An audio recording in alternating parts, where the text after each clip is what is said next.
Oh, you guys. For the first time in history, 4 Americans start a Serie A game. I am late because I was distracted by they're interviewing Berhalter at the game because he's there on CBS Sports. Frankly, the less Berhalter opens his mouth in public, the better. Because if there's anybody who has a habit of sticking his foot in his mouth or saying something cringeworthy, it is Greg Berhalter. So please, just do your job, coach. Don't talk in public too much. It's not good for the sport when he talks too much in public. Really, is not. It makes people be like, it reinforces the idea that soccer is a nerd's sport when you see Berhalter there. Like, yeah, I grew up in New Jersey. Some Italians are there. Also, look at these kicks. I love these kicks. These kicks are actually manufactured in China, but there's a cool story about the oil tankers that they ship them over here on. Some of these oil tankers are actually not fully horizontal when they ship them here to America. I wish they would ship them straight to New Jersey. But yes, this is not about Berhalter. This is about 4 Americans. Christian Pulisic and Yunus Musah start for AC Milan, and Weston, McKennie, and Weah start for Juve. A lot of you feel like, Milan is going to win this game. On the poll that we put up, 84 votes, 83% say Milan will win, 2% say Juve will win, 15% say it will be a draw. So here we go. I'm with you guys. I think Milan is going to win this. Juve just is a mess this year. I mean, they've been managing to eke out wins mostly, but the performances have been dull and drab. How are we doing, guys? Haven't done one of these in a while. But when 4 Americans start a, clincher game for, the Serie A title, or at least a rivalry game that has implications on the Serie A title, because Inter beat Torino 3-0 yesterday. So if Milan wins this, they go top. They're at 20 points, Inter at 21, and Juve are at 17. They want to try and stay in that hunt for the title. So let's see how our boys do. How to watch the game? Paramount Plus, guys. Paramount Plus is where you watch the game. Let's see. Weah might get exposed by Leao today. I'm going to be honest. Leao has not had, the best season. He's had good moments in an otherwise poor season, in my opinion. And this might be scandal and, blasphemy to certain Milan fans. But I actually think that his decision-making still leaves something to be desired this season. He gets in good positions, and obviously every now and then he'll pull off something incredible, and you go, wow, this guy is potentially world-class. But at the same time, he'll make mind-boggling decisions like try to over-dribble in and around the box when he's got Giroud or Pulisic free and ready to score. So that's something I want to see more from Leao, to be honest. A little less selfishness and a little more effectiveness, and just be more clinical, and not just clinical in front of goal. I mean clinical in your decision making in the final third. So we'll see what he does.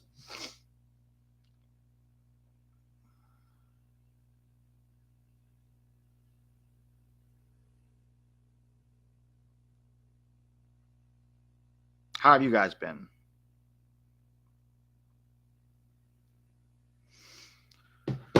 Whew, all right.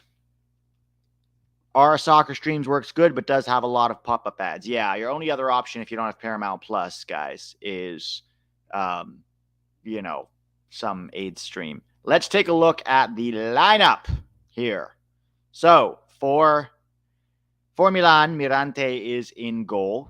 Okay, not sure what happened to. I think what's his name is suspended. Leao from not Leao, Mike Maignan from the last game when Giroud had to go in goal.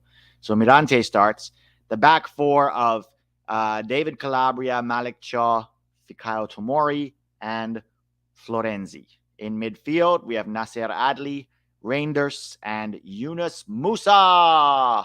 Up top is the terrible trio of Rafael Leao, Olivier Giroud, and Christian Pulisic. Then for Juve, Szczesny is in goal. Back three of Bremer, Rugani, and Gatti. At right wing back, we have Timo Weah. Left wing back is Filip Kostic, the Serbian. And the midfield, Adrien Rabiot, Locatelli, and Weston McKennie. Up top, Keane and Milik. Very interesting. Moise Kean and Milik are up top instead of Vlahovic. Let's go take a look at the bench. For Milan, Chaka Traore, Luka Jovic, Luka Romero, Noah Okafor, Rade Krunic not starting, Tommaso Pobega, Alejandro Jimenez, Marco Pellegrino, Pierre Kalulu, Simon Kjaer, Andrea Bartoccioni, and Lapo Nava. Theo Hernandez is suspended. Mike Maignan is suspended. And look at that injury list. Samu Chukwueze, Ruben Loftus-Cheek, Mattia Caldara, Marcos Portiello, and Ismael Benacer. For Juve, Dusan Vlahovic on the bench. That is a very big surprise. Along with Federico Chiesa. Both Chiesa and Vlahovic on the bench. That is very, very surprising from Juve. And I think that might come back to haunt them. Fabio Miretti is also on the bench. Hans Caviglia, Joseph Buende, Kenan Yildiz, Samuel Iling Jr., Andrea Cambiaso, Dean Huijsen, Carlo Pinsoglio, and Mattia Perin. Fagioli is suspended for betting irregularities. Paul Pogba is also suspended. Matteo Di Siglio, Alexandro, and Danilo are all injured. So both teams, suffering from some injuries here. Zesty Jeff is back from my parents' basement to Pete. All right, Jeff, let's try to keep the zestiness under a certain level today. We're here for the Americans fighting for a Serie A title, not for your zestiness, but thank you for the super chat. Mexico est your daddy. Clearly haven't beat us since 2019, almost 5 years, but somehow they are still our daddy. Interesting. Hi, Pete. Let's go Yanks, says Gabriel Fernandez.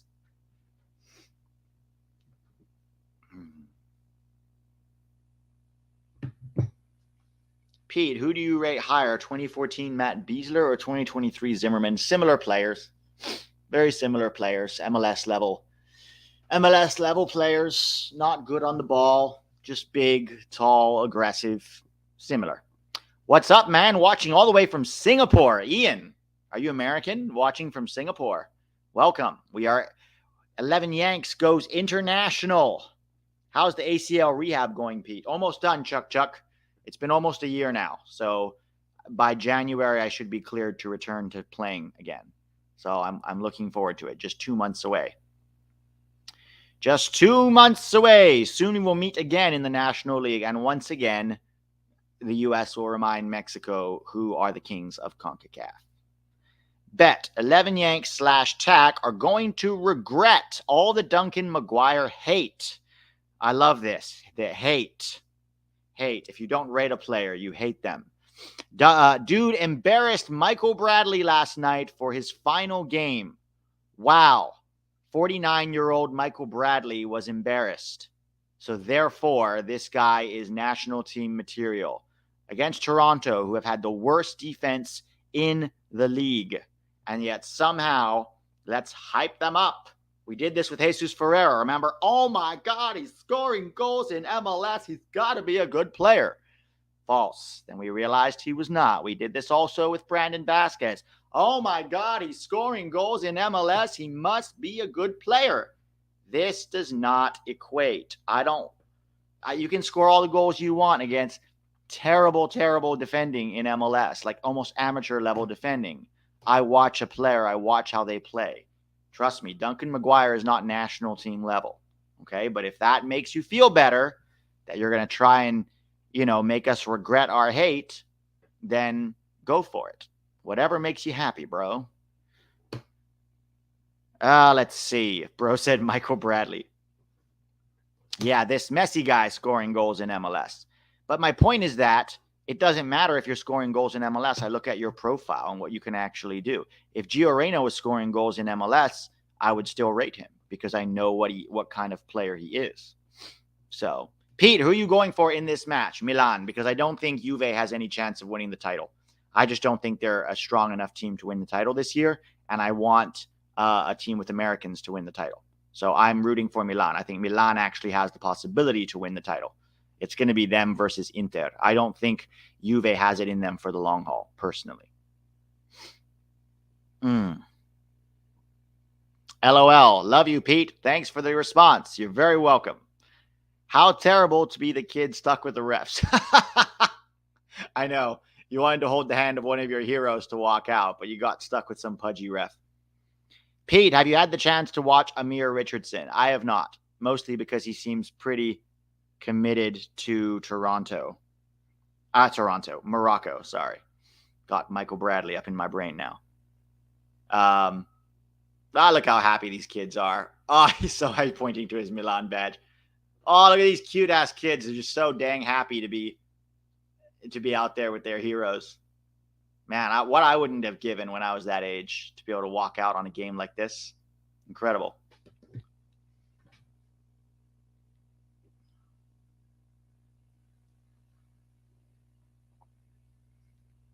What you guys been up to? How's the weekend going? Hasn't been the best weekend, to be honest, for Americans abroad.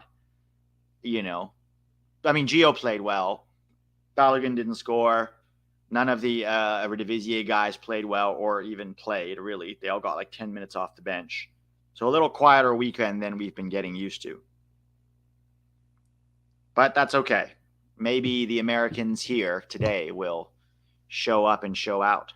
Pete, do you know when Copa America starts? Will we get friendlies before the tournament or no? Yes, I'm hearing 2 friendlies in April, and then it starts in May, late May.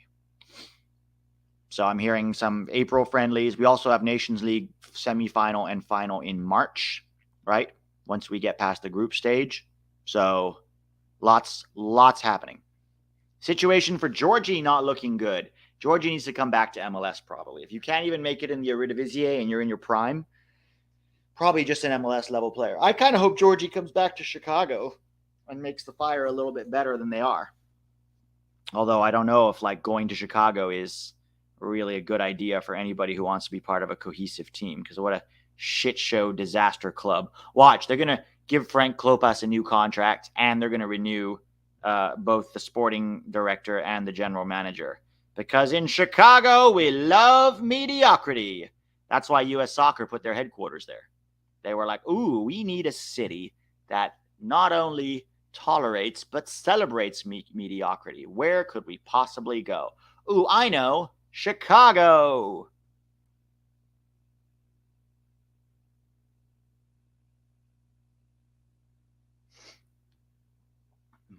All right, teams are lining up. By the way, I would like to know who your favorites are to win the Copa America. I mean, favorites are probably the same. You know, Brazil and Argentina are clear favorites. I'd say Uruguay have been looking really, really good under El Loco. Oh shit! How am I forgetting his name? Jesus Christ! One of the greatest coaches of all time. How is his name just completely gone from me? El Loco. Oh, hang on. Game's about to start. Bielsa. Duh. Marcelo Bielsa. All right. Game's about to kick off here. Juve will be kicking off in white and black. Milan are in their red and black colors. What a game this has the potential to be. And the game has begun. We are off here at the San Siro. Milan versus Juventus. Christian Pulisic and Yunus Musah versus Weston, McKennie and Weah. Here we go. All right. So McKennie finally getting a chance to play in midfield while Tim Weah plays at right wing back. But McKennie will be taking throw-ins. He has a long throw-in coming here right on top of Milan in the box. Long throw goes in, and it's easily cleared by Malik Thiaw. Or maybe that was Reinders. All right. Juve attacking down the left. Cross is blocked by none other than the American Christian Pulisic. So, yeah, for Copa America, the 3 favorites have to be Brazil, Argentina, and maybe Uruguay. But I will say, you know, probably Messi's last tournament for Argentina, right? The last tournament for Messi with Argentina. It'll be interesting to see if, you know, he can win Copa America one last time. And then he can retire from Argentina with 1 World Cup and 2 Copa America wins. Could have been Could have been 4 if they could win those penalty shootouts against Chile. Neymar is done, yes, but Brazil still has plenty of talent. Rodrigo and Vinicius, I have no problem with. To be honest, I think Brazil... Remember, Brazil won Copa America last time out without Neymar. He was injured for that. There's some school of thought, and I think they probably have a point that actually, without all of the distractions that Neymar brings, Brazil might be a better team without him.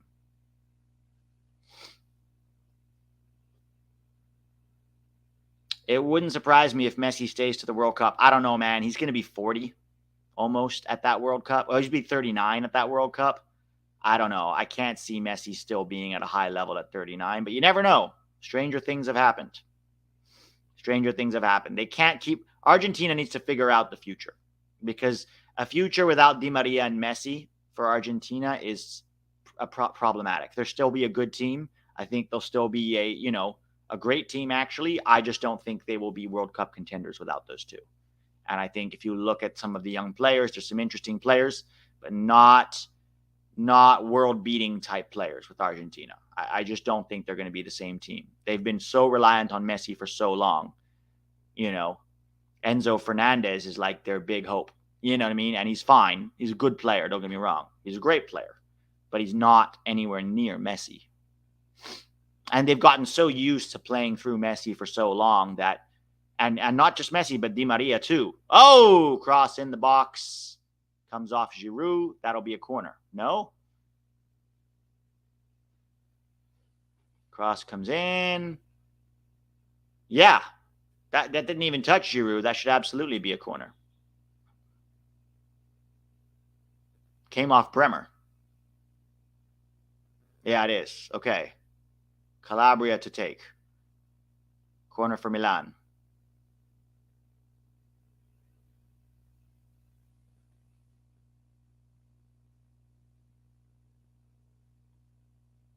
Corner about to come in. Poor corner. McKennie clears it. Musah doing cleanup work. Gives it all the way back to the keeper. Mirante back to Musah. Musah to Adli. Adli gives it to Reinders on the left-hand side. Reinders back to Adli here. Adli has Florenzi next to him, but he chooses to give to Pulisic, who's come inside. No, that's Reinders again.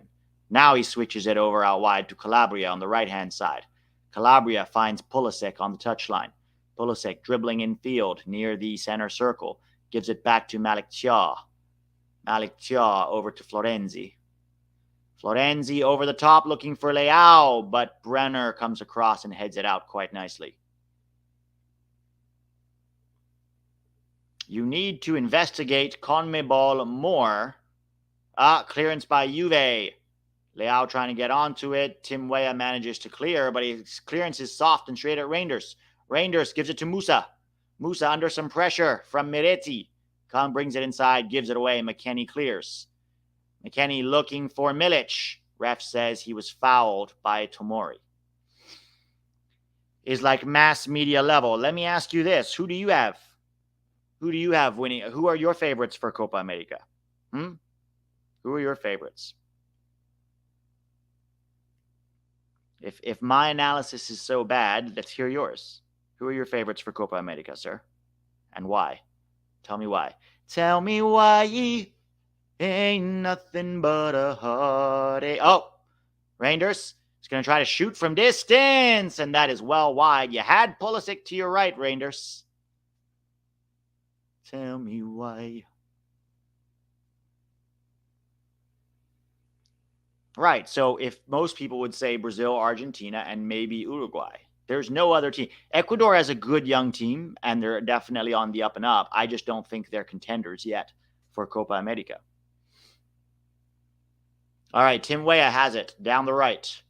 No real passing options. Has Adli with him. Gives it to... Oh, McKennie. McKennie just got down the right. Musah does the cleanup job, though. Juve still have it. On the left. Comes inside. Cross to Timo. Shoots. Blocks. That'll be a corner. McKennie blocking Timo Weah's shot? Bro, you're on the same team.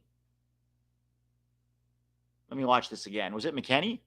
Yes, McKennie blocked Weah's shot. Dude, came off McKennie's chest. Left-footed shot from Timo Weah outside the box. And I think it slammed him in his solar plexus. Had the wind knocked out of him. Poor McKennie. Oh, look, the Italian influencers are there. What's her name? I think I follow her on Instagram, her and her husband. All right, long ball from Musah. Juve headed out. This is very back and forth. Adli manages or is trying to find Leao, but his chip up is terrible and it goes out for a throw. That's what Weah gets for slamming Harry Potter. Oh, no. I mean, to be honest, I'm not a big Harry Potter fan myself, so I have no problem with Tim Weah's comments. 241 people in the chat, guys. 241 people here, and yet we only have 67 likes. Come on. Let's get those likes up to 200 at least, my dude, so other people can find this. Harry Potter a bum. I've never even read Harry Potter. I haven't read them, but my girlfriend's a big Harry Potter fan, so she made me watch all 8 movies. And I'm going to make some enemies when I say this, but I watched all 8 of the movies, and I was like, they're all the exact same movie. They're all the exact same movie. Oh, look, let's go to school. We're at school. Bad things start to happen. Harry, can you save us with your magic? I can, Hermione, but I'm going to need your help and the help of my other friends. And Ron Weasley, we need you for some comedic levity. Let's go beat the bad guy. Not so badly that we can't make another film, but just badly enough that we can call it a victory and get ready for the next film. That's Harry Potter in a nutshell. Every single movie. But I have not read the books, so maybe the books are better. Milan in the ascendancy right now.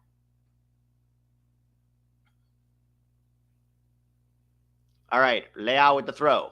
Weah with a nice tackle there. Reinders on the ball, gives it to Adli. Adli over to Calabria on the right-hand side. He has Pulisic, gives it to Pulisic. Very little space for Pulisic at the moment. Pulisic gives it all the way back to Malik Chia. Over on the left to Florenzi. Florenzi to Reinders. Reinders over to Calabria. Calabria to Pulisic. Pulisic 1v1 here. Can he beat his man? Oh, not. Tackled, but it will be a corner for Milan.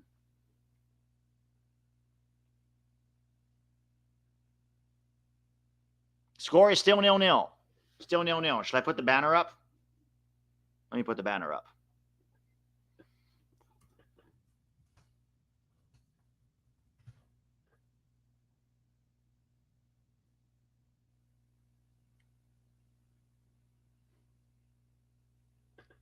All right, corner comes in. Oh, Malik Tia got his head to it. Taco, be quiet. We don't care about the squirrels. My dog is... Oh, Juve. Juve here, Moise Kean. Down the left-hand side. Filip Kostic comes off Calabria, but then it comes off Kostic again. And it's out for a throw.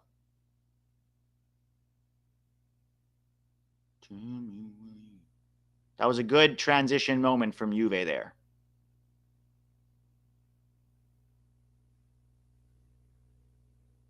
Nice haircut, Pete. Oh, thanks, Ping. Come on, guys. Come on. Oh, Juve. No, cleaned up by Fikal Tomori. All the way back. Come on, pressure, Musah. Oh. Keeps Pulisic. Can he keep it in? Tackled. Milan throw near the halfway line.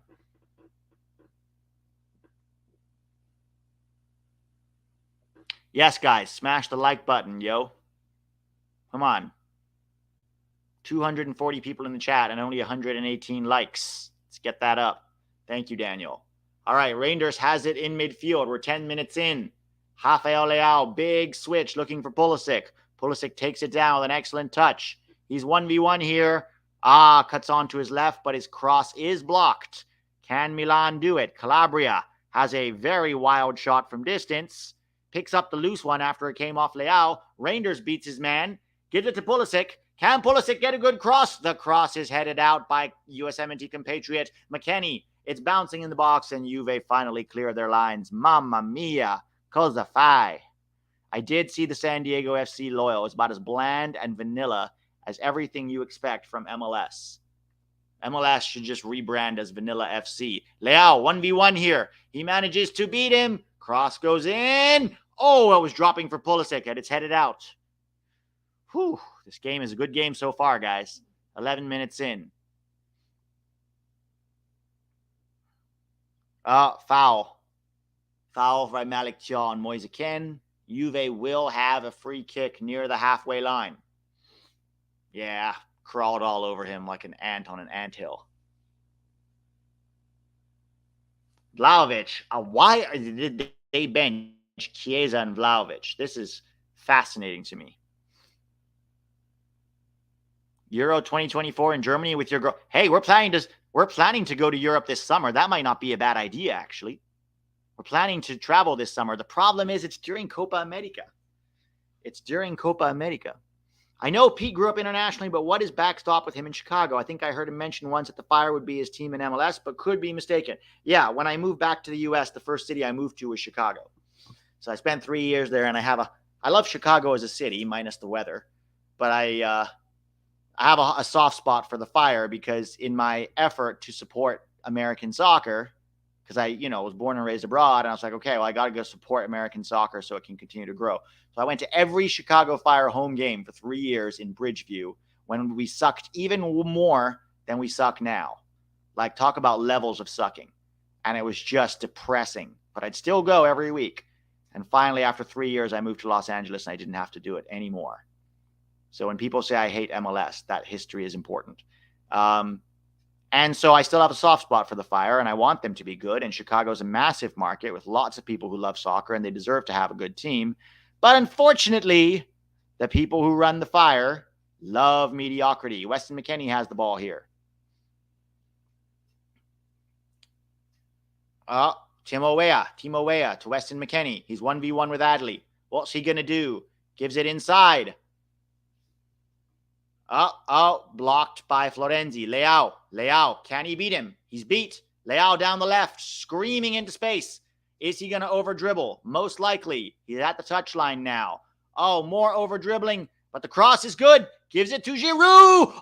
And a save. What a save. Oh my God. What a save by Szczesny. That could have been 1-0 to Milan. Leao created that all on his own. Well done, Leao. I thought he was over dribbling, but he still managed to hang on to it. And great little turn there by Giroud. So Leao gets it onto his right. Beautiful touch by Giroud with his left. Saved. If Pulisic had started that run half a second earlier, he would be there to tap that home, and it would be 1-0 to Milan with a Pulisic goal. Oh, mamma mia, cosa fai? Oof. Great save by Szczesny. Fingertip diving save by Wojciech Szczesny. Whew! What a game, guys. What a game so far. Pulisic applauding the work by Giroud. And don't get frustrated, Pulisic. We know what happens when you get frustrated. Your levels drop. Tell me why. Yeah, for a neutral, this is great. Injury. Rabiot. Looks like he'll be okay. Ouch. He fell on his tailbone. That hurts. You ever fallen directly onto your tailbone? Yeah. That's gotta hurt. Poor dude. Tell me why. Something Reina can't do. What is something Reina can't do? Elaborate, Yetek. Pulisic is getting a goal. Something Reina can't do? Gosh. Last I checked, he scored 2 against Ghana. Or is that just me dreaming? All right, corner for Milan. Headed out. Musah heads it back into a danger area. Juve clear it. It's still at the edge of the box. Okay. Tomori does the cleanup here. Gives it back to Calabria. All right, here comes Milan. Infield. Pulisic over to Calabria. Cross comes in. Cleared by Bremer. That was Ghana, basically an island nation. Really, Yatek? Thomas Partey? Inaki Williams, Jordan Ayew. Are you sure it's an island nation? Not saying they're World Cup winners, but I know you want to defend your boy, Jesus Ferreira, against real island nations. Reina goal production minute is pretty damn decent with Dortmund. Let's just say this. His goal contributions last year per minutes played was the second best in all of Europe. In all of Europe. But you tech want to hate because Reina ain't vanilla enough for his vanilla ass. He loves them vanilla ones. Any players with actual personalities frighten him.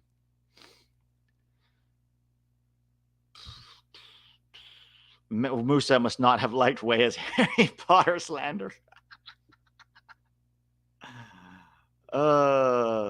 He's a super sub. That's it. False yet again. We looked better with him on the field as a starter against both Germany and Ghana and against Mexico and Canada. So how is he a super sub for you? Don't know, you techt. Bet online where the games begin.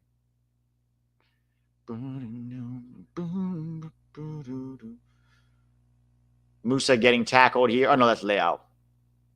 It's weird just seeing Americans all over the field. Like anywhere the ball is, there's an American near it at some point. All right, here comes Milan down the left with Florenzi. Dawdling on the ball a bit too long. Doesn't have many passing options. They need to be a bit sharper with their off-ball movement. It's switched out wide to Calabria. He's got Pulisic. Pulisic under some pressure. Gives it back to Calabria. Malik Tia over to Fikayo Tomori. Fikayo Tomori on the ball. Gives it over to Malik Tia. Tia to Calabria. Very slow build-up from Milan here. Moise Kean pressing. Oh, they do well to find Musah in midfield. Oh, Musah's little layoff to Adley almost comes off, but Calabria wins the second ball. Can Pulisic press and force it back to the goalkeeper? He does. Giroud putting some pressure on Szczesny, so Szczesny must go long. Who will win this one? In the air. It's headed down. Milik doing well, but tackled by Tomori. Juve still have it. They switch it out wide to Timo Weah. Timo Weah on the ball. Oh, does well to Fox Leao, but going the wrong way. Oh, there was a foul in midfield. Moise Kean down injured.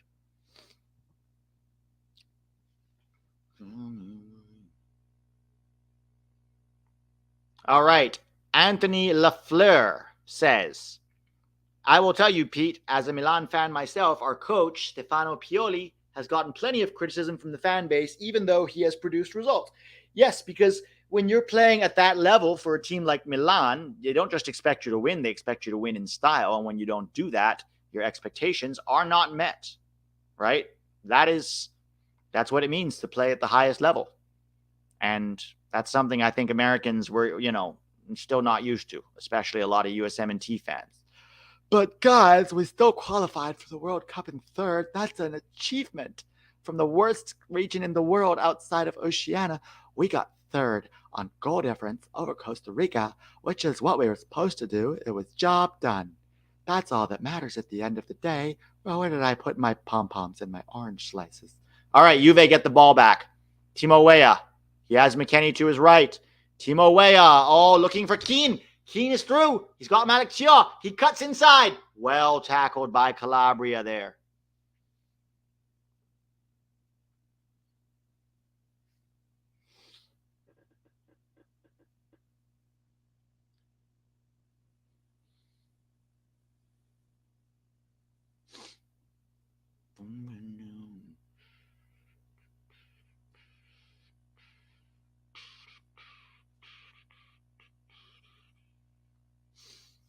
Tell me why.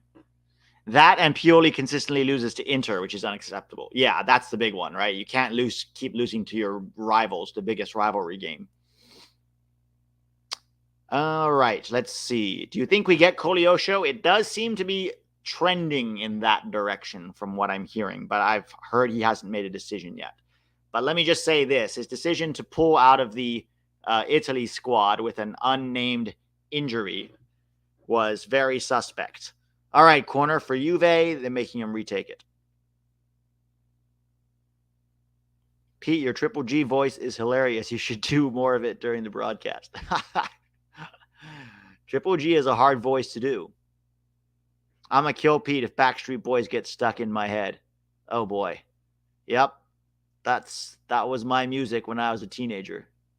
Backstreet Boys, Spice Girls, Boys to Men, NSYNC. Pulisic. What's happening here? Handball off Pulisic. What's happening here? Timo Weah. Oh, that's not a handball. Timo Weah flicks it up in the air. Pulisic's arm is here, and it hits him here. Not a handball. Yeah, Pulisic telling the ref off. Yeah, you tell him, Pulley. Free kick. A very dangerous free kick for Juve here. About 25, 30 yards. Locatelli, Kostic lining up to take it. Rabiot trying to get in on it. Stay away, Rabiot. Free kicks are not your thing.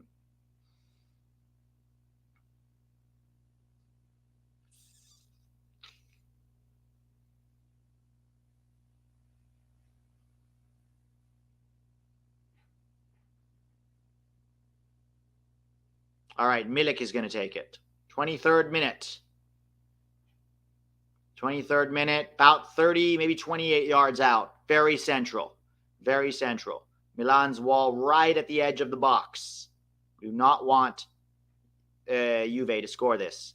Milik up against the wall. Rabiot with a shot from distance. Ooh, just wide. Dangerous shot from Rabiot there. Oh, nope. Yeah, it was Rabiot. Yeah. No, it wasn't Rabiot. No, that was Kostic. Ooh, that was close.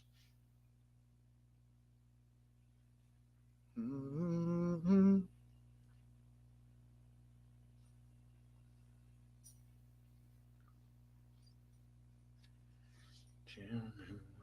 What's up, Taco? You did not get the squirrel. That is okay. You never do. The sooner you understand it's just not going to happen for you, the better off you'll be. Acceptance is peace. We have this squirrel right outside my office who keeps just, popping down onto the ground, and I don't have blinds on the window, so Taco just sits at the window and loses his mind about this damn squirrel. It's okay. You'll get him one day. One day he'll be napping in the sun, and then you'll get him. Oh, you're a good boy. Are you a good pupsy? Yeah. All right, here comes Juve. Juve goes all the way back. Long ball searching for Moise Kean. Tomori heads it down. Adli picks up the loose ball. He is tackled.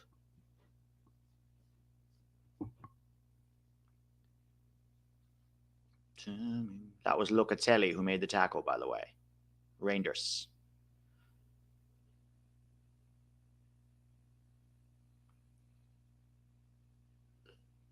My dog got the squirrel once and killed it. It's kind of gnarly when they actually get the thing they're chasing. And you kind of feel bad for the squirrel. But, these squirrels got to be sharper too. Got to keep them on their toes. Milan throw. Reinders gives it to Florenzi.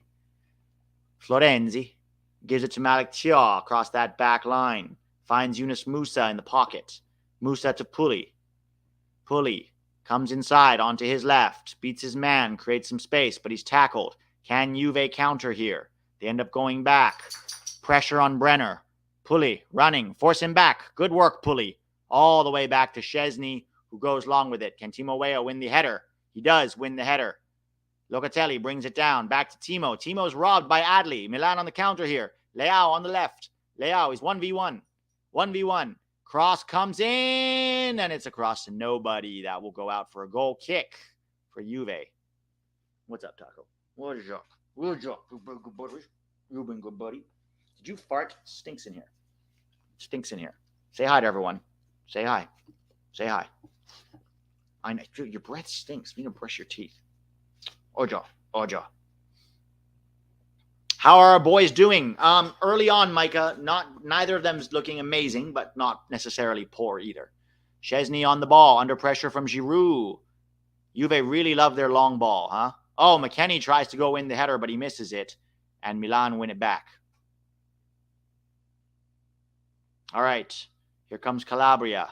Calabria to Thiaw. Thiaw all the way to Florenzi on the left. Florenzi has lots of space down the left. Pete Cheeks letting one go and then playing the dog. Classic. Oh, great. Here comes Adley. Adley in midfield. Juve sitting very deep. Big switch over to Pulisic. Kills it with one touch. Under some pressure. Still has it, but forced backwards by Kostic. Pulisic gives it to Tomori, the Canadian that never was. Tomori, not a lot of passing options. Starting to be a little frustrated here because so much space for that back line, but very little movement in that Milan midfield. Very little movement, so it leads to a lot of horseshoe circle drawing, Berhalter's favorite kind of artwork. All right, Malik Chia over to Calabria, to Florenzi. Florenzi to Giroud. Giroud, nice layoff, but too far away, and Juve recover. And then Juve lose the ball. Juve can't hold on to it whenever they win it. This is going to be a long night for them. Pete, are you doing a top 10 later or just this live stream? I will do a weekend recap. I don't think we're going to have a top 10 this week because I don't think we even have anybody worthy of a top 10. Outside of Gio, I don't think anybody really made a case to be in the top 10 so far. Oh, good attempted little slip pass there from Adley, but Keane has it now, and Calabria drops back to win it. That'll be a Juve throw. Who's a good boy? Are you a good boy?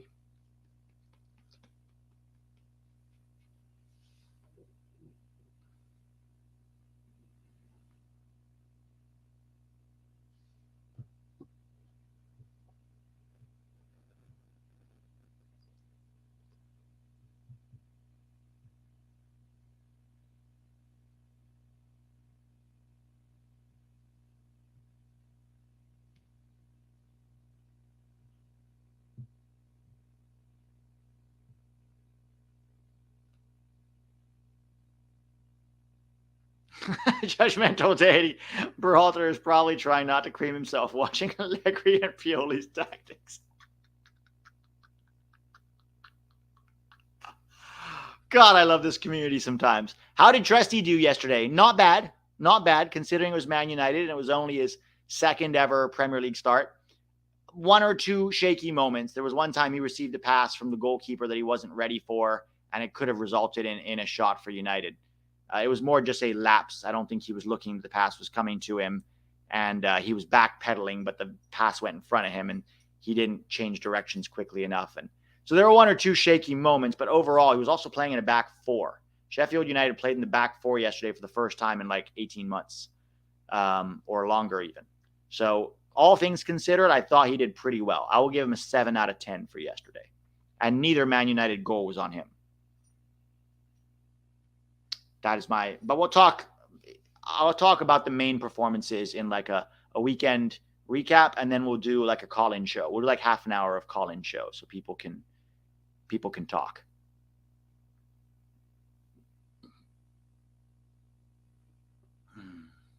Okay, Musah giving the ball away. McKennie picks it up.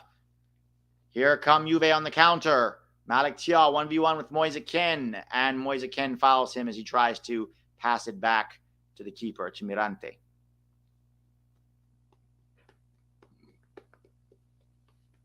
Who's a good boy?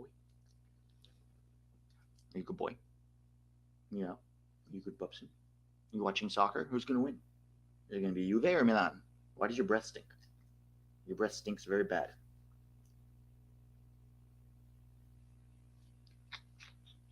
Am I going to watch the MLS playoffs? Yes. Yes, MLS playoffs are fun because there's actual stakes.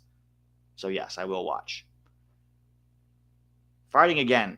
All right, Pulisic on the right-hand side. 1v1. Not a lot of options. Attempted cross. Juve headed out. This game is starting to become more dull. Started off quite brightly, and now it's just dull. Come on, Pully. Do something. Your team needs you. Ball out wide to Florenzi. Florenzi. To Leao. Leao 1v1 with Weah. Gives it to Reinders. Reinders over to Tomori. Tomori to Tia. Tia to Florenzi. Up against McKennie. Reinders. Dribbles sideways. Gives it to Yunus Musah. Yunus Musah Attempts the cross, but instead gives it to Reinders. Reinders to Pulisic. He'll cross it. It's blocked, but he wins it back. Oof. Attempted cross is headed back. He's loving this left-footed cross now, cut inside. Oh, Adley does well, but Moise Kean still wins it. That's not a free kick. Moise Kean fell down like 8 seconds before he got tackled. He gets in the ball, but then he doesn't have like a lot of space on that right-hand side. Tell me why. Ain't nothing but a heartache. Tell me why. Oh, you're a good boy. Are you good, Bubson? Why are you being so needy all of a sudden? Is it because you couldn't get the squirrel, so now you need like reassurance that you're still a good boy? All right, here comes Juve. Timo Weah is asking for the ball, but he does not get it in midfield. Long switch over to Kostic on the left.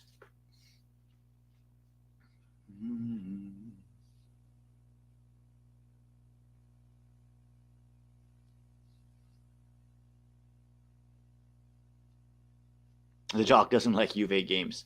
I'll talk about Chris Richards in the I'll talk about Chris Richards a little bit in the call-in show this afternoon. 3 p.m. Pacific, I'll do a call-in show. How's that? And we'll talk about the weekend. I'll try different formats, see what people like. Thoughts on Weah being a back 10? What do you mean a back 10? I don't think he's really a 10. I think he can play there. Or like a backup 10, you mean? I think I'd rather have Malik Tillman in that role because we need Timo Weah on the right. So I'd rather have Malik Tillman than Timo Weah in that role. All right, 34 minutes in. Only one meaningful chance on goal for Milan and 0 for Juve. Timo Weah with the throw. Looking for Kostic. Locatelli heads it down. Rabiot switches it out left. On the left-hand side. Kostic. Ooh. Gets the better of Yunus Musah there. No, that's Rabiot. My bad. Oh, it was Kostic who played him in. And then his shot across the face of goal was just dragged wide. Musah should have gotten tighter there. What? Taco? Yes, I know. I love you too. You're being needy, though. And I got shit to do. I got to do this live stream. It's not all about you, Bubson. All right, here comes Milan down the right.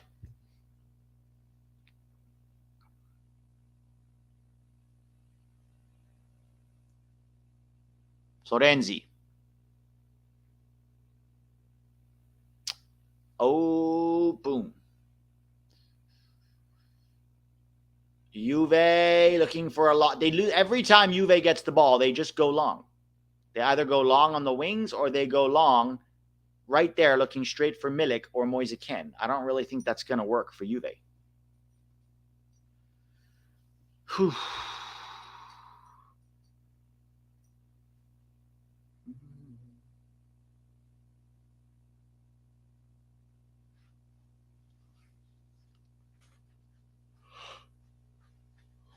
Long ball over the top.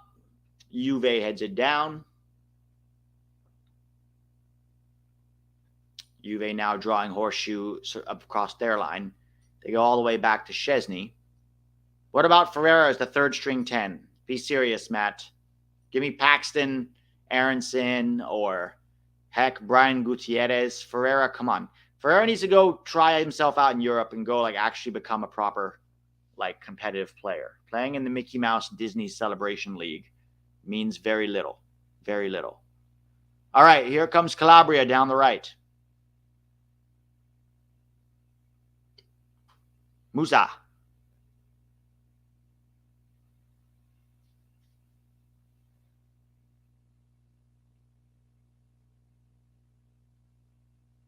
Switches it over to Florenzi down the right. Florenzi to Reinders. Drops very deep. Juve sitting very deep. Looking for... Almost a great takedown by Calabria there. Thiaw wins the long ball in the air. That's all Juve are doing, man. It's all Juve are doing, and they've been doing this for a long time, which is why everybody hates the coach. They get the ball, and they just lump it long to Vlahovic or Ken or Milik or whoever's on the field, and it's like hope and pray. Hope and pray. No, Ferreira is not Olympic eligible. Oh, Pulisic header. Very tough header. Long switch running into the box. He does win the header, but there's no way you're going to get that on target. Very hard. He had to lean back, too, and try to redirect it while under pressure. I actually think that should be a corner. Yeah. Allegri, man. This Allegri ball is, sure, Pioli might not be the best right now, and they might have issues with him over in Milan, but hey, could be a lot worse. He could be Allegri.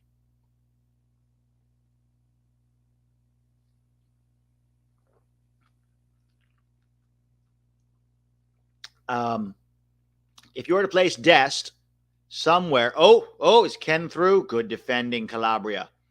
If you were to place Dest somewhere other than left back / right back, where would you put him? His abilities on the ball are so valuable in the attack, but he can be such a liability on defense. Correct. Probably right wing, honestly. There's an argument that if Tim Weah goes down injured, you put Dest on the right wing instead of Aronson. You put Dest on the right wing, and then you put Scally at right back. There's a good argument for that. That's probably what I would do, rather than try to put Aronson on the right wing. And don't even talk to me about Gio on the right wing. Our best player plays in his best position.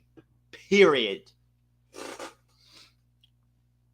So why do you think Allegri was so successful before? Because of the better player pool. Yeah, he definitely had better players, number one. And number two, I don't think a lot of these Serie A teams were as strong as they are now. I think that's a big part of it. Throw in for Juve, and it's headed away by Tomori. Pulisic heads it back into the box. What are you doing, bro? Musah, clear it. Holy Zeus. Living dangerously here. Giroud trying to win it. Long ball from Juve.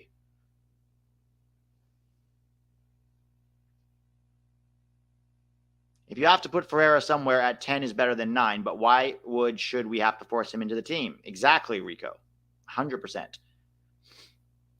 100%.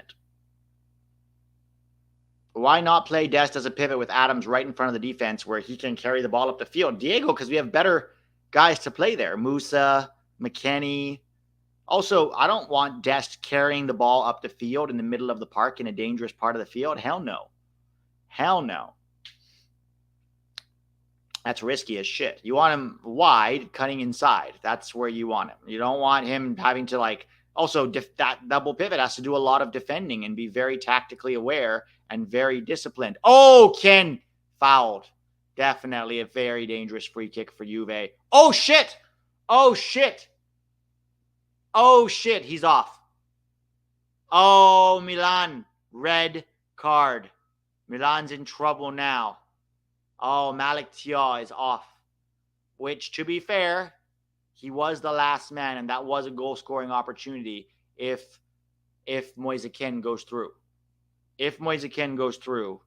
Ah, shit. They just ruined the game, Taco. Red card. These Milan and their red cards, man.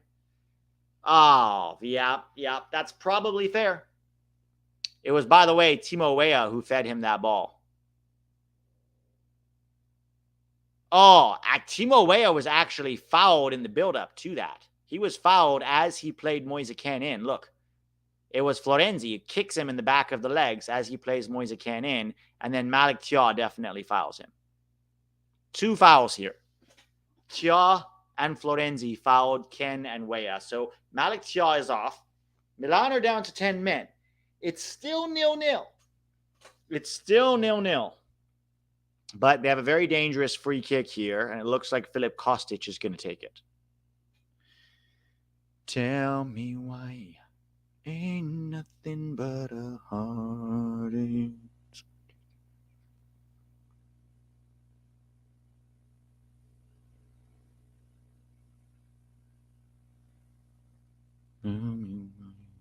I never want to see it swing.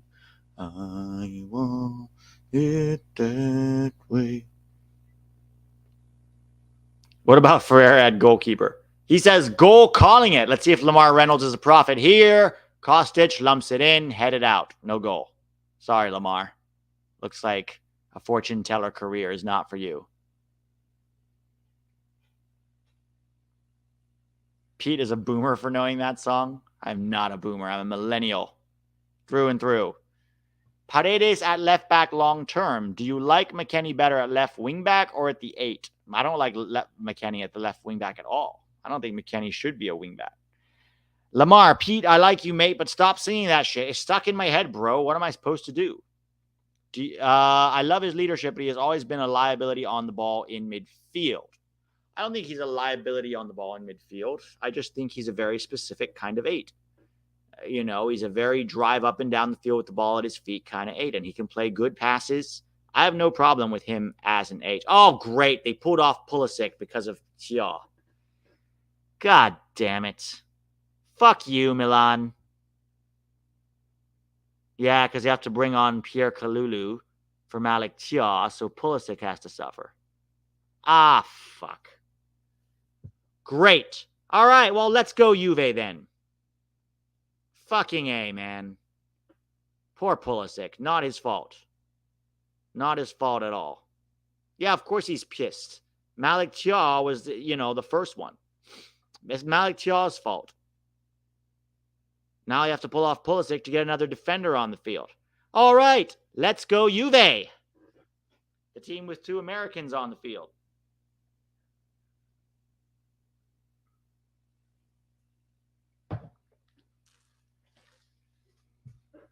Can we redo the poll? Oh, man. All right.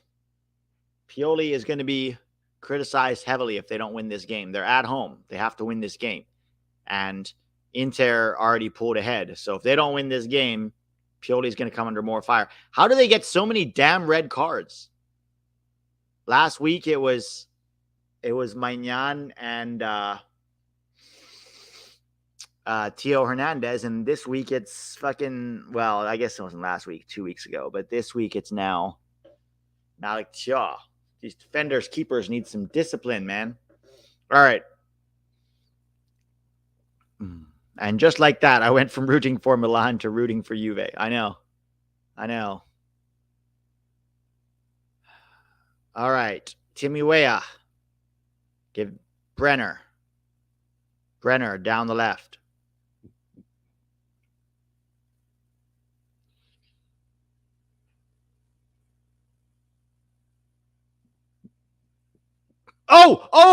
Oh, Moise Kean had to finish that. How did he not finish that? From 2 yards out. Good cross here from Kostic. Oh, my God. How did Moise Kean not finish that, yo? That was so damn close. So damn close.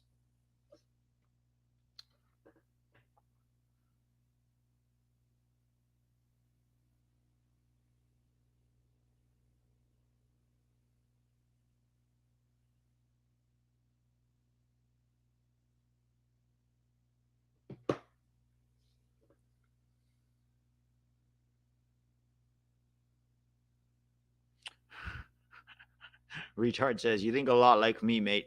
When my team does shit, I go, fuck you. Hugo Lopez, Pulley got pulled off because Malik Tia, the center back, got sent off. So usually what they have to do, especially if it's 0-0, is they have to replace the center back. So they bring on a center back, and usually they take off a winger, someone like that. And unfortunately, Pulisic was the casualty of Malik Tia's red card. Not his fault at all. Because they're not going to take off Leao, and they're not going to take off Giroud, and you're not going to take off a midfielder when you're playing with 10 men. So Pulisic was the natural choice. I don't blame Pioli for taking him off. It actually kind of made sense just because of the options. Oh, Leao shot blocked in the box. Hey, Pete, hope you're doing well. Thanks, Cuban Maker. Milan defenders fucking up as usual. Yeah, I actually, so Mac Ryan, Paredes at left back, actually, I like a lot. I don't think he's explosive enough or dynamic enough to be a winger. I think he could be a wing back or a left back long term. But if he's going to be a left back, he's got to bulk up a little. You know, I think he's got enough speed to be a left back, but he's going to have to bulk up and work on his balance because you're getting, turned inside and outside as a defender, especially defending 1v1. You have to have good balance. And Paredes' balance is an issue. The amount that dude falls over, it's like a competition with him and Brendan Aronson sometimes. Oh, on the right, cross blocked. Juve in the ascendancy now. Milan will just want to hold on for 0-0 until halftime and then sort of reorganize because, dang. According to FotMob, Pulisic was worst player on the pitch, 5.8. I mean, he didn't do much, for sure. He didn't do much. But generally, I don't use FotMob ratings for player analysis because they're terrible, generally speaking.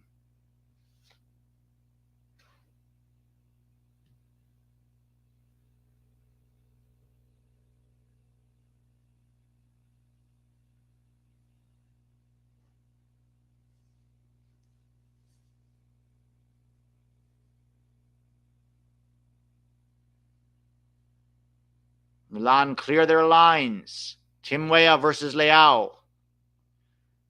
Tim Weah does enough to put enough pressure on him that it goes out on its own. We're probably 20 seconds. How come nobody told me about the clock, guys? It's part of your job. You be quiet, Taco. All right, Juve on the ball. Down the left. Milic to Locatelli. Halftime. 0-0. Milan versus Juve. Terrible first half. Not enough meaningful chances created from either side. Milan did have one. Rafael Leao setting up Giroud for a great strike where Szczesny makes a great save. And McKennie for Juve from about 2 yards out somehow contrived to miss the goal altogether. Malik Thiaw sent off for a last man foul on McKennie, and then Pulley pulled off for Pierre Kalulu to come on. So, not good. Not good so far. But what's up, guys? What's new with y'all? We'll have a call-in show this afternoon at 3 p.m. probably. 3 p.m. Pacific time. We'll do a call-in show. We'll talk a little bit about the weekend. Let's get your guys' thoughts. We're not going to do a top 10 this week because but like how many guys could make the top 10? Gio for sure would be in top 10. You could maybe argue for like Mark McKenzie or Cameron Carter-Vickers. Obviously, they both played well. I think Austin Trusty might sneak in there just based on how he played, even though his team lost. But other than that, I don't think anybody really, the Balogun didn't score or assist. None of the PSV boys were on the field. They were rested. None of the Bundesliga boys really showed up, to be honest, in a meaningful way. Luka was decent, but not great against Atletico Madrid. Yeah, MLS guys, I mean, you score a penalty. It's like, I don't know. It's the Mickey Mouse Disney celebration of soccer league.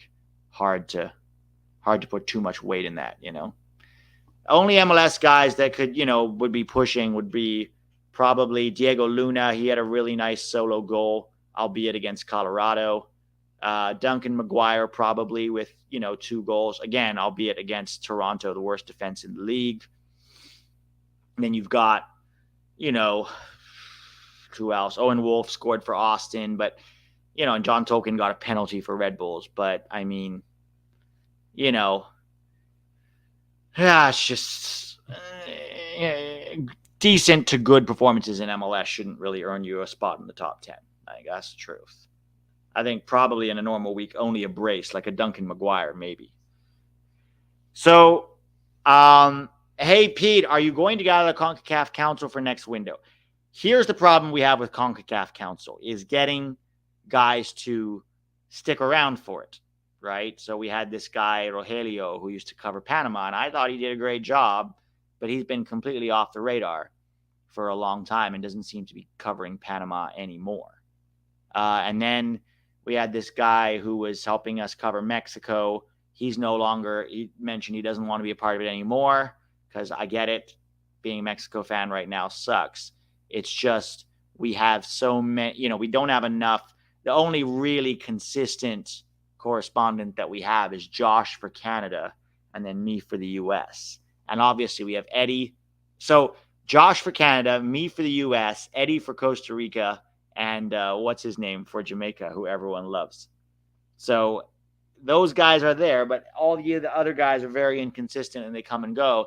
And then I end up having to go find new guys. So JD, me, Eddie, and Josh, that's it. Mexico's the big problem. Nobody wants to cover Mexico. And can you blame them? Collab with Deadball for Mexico. Who's Deadball? If anybody knows a good Mexico correspondent who speaks English, let me know. Because I'm happy to do it. If we can replace Mexico, I'll be fine. I would love to find someone for Panama, but Rogelio's not doing it anymore. Send me whatever accounts you guys know or have, just send them to me on Twitter or Instagram so I can look them up. Hat trick, Chris, hell no. We want intelligent people. Yeah, Deadball is good. Jack from Dead, is he Mexican? Is he a Mexico fan with a name like Jack? Will the United States face Mexico again in the Nations League? Probably. I mean, if they both get out of their groups, then yeah, probably either in the semifinal or the final. Puro pinche goal for Mexico. What does puro pinche mean? Oh, he's Mexican-American. His name is Jack. That's cool. A Mexican-American named Jack. Hell yeah. If he knows Mexico and covers Mexico, I'll invite him. I'll invite him then, for sure. Herc is more of a one-on-one interview, Joey. He's not really a bring him onto a panel kind of guy. He deserves his own platform. You know what I mean? Oh, it means fucking goal. Puro pinche goal. Great. I learned something new in Spanish. I really need to improve my Spanish. I live in Los Angeles, for Christ's sake. Deadball TV covers CONCACAF and CONMEBOL often, I believe. But does he know Mexico? 29 can be Mexico correspondent? Yeah, I think we're looking more for a really strong Mexico fan who knows Mexico really well. Jack sounds like he seems to know, though. Hugo Lopez says, Puro pinche go are guests I'd like for you and Tack to invite. They're pretty dope. Ha!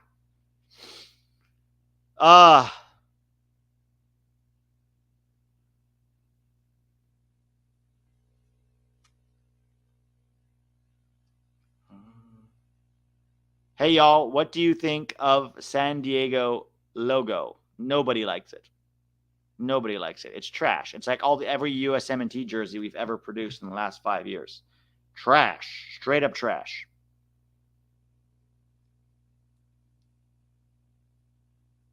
Whatever happened to Sam? Is he done? I don't know, actually. I don't think Sam has uploaded in a long time. I think it's been 3 months or something. Has he not uploaded in a while?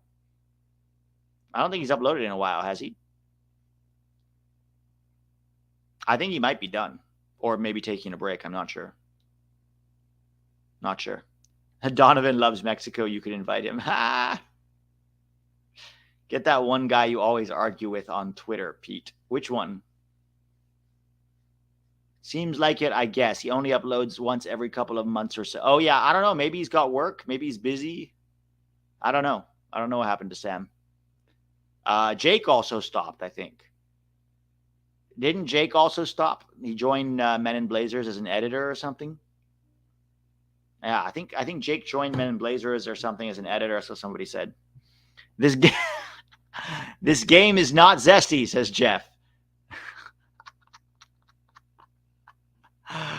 Yep, it's not zesty enough for Jeff. WV Soccer Dad. Oh, please no. Anybody with Soccer Dad in their name always has the most interesting takes. Let's put it that way. Soccer Dad. They tend to hate.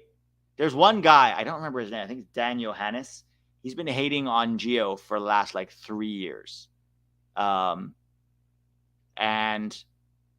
every time Gio does anything good, he tries to find a reason to call him mediocre or average or overhyped. But he says that Musah is the level of Ronaldinho. He's like, oh, my kid just, yeah. Guys like that, I just can't take them seriously. Craig Walters. Bring on Colin Reese and talk about Bobby Wood. Since we're playing TNT, should we call up Jesus? Is that a serious question, Grant, or are you trolling?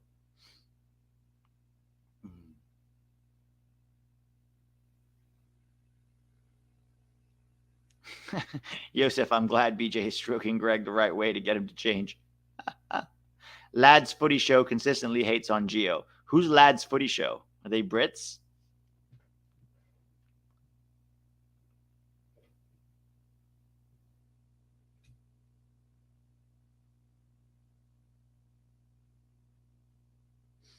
I love soccer moms. Oh, Jeff, it's getting zestier and zestier in here. Might want to be careful with that one. People might misunderstand what you mean when you say you love soccer moms. If we had Jesus in Cuvo, we would have gone to the World Cup. Oh, no. Oh, they're Mexico fans? No wonder they're shitting on Gio.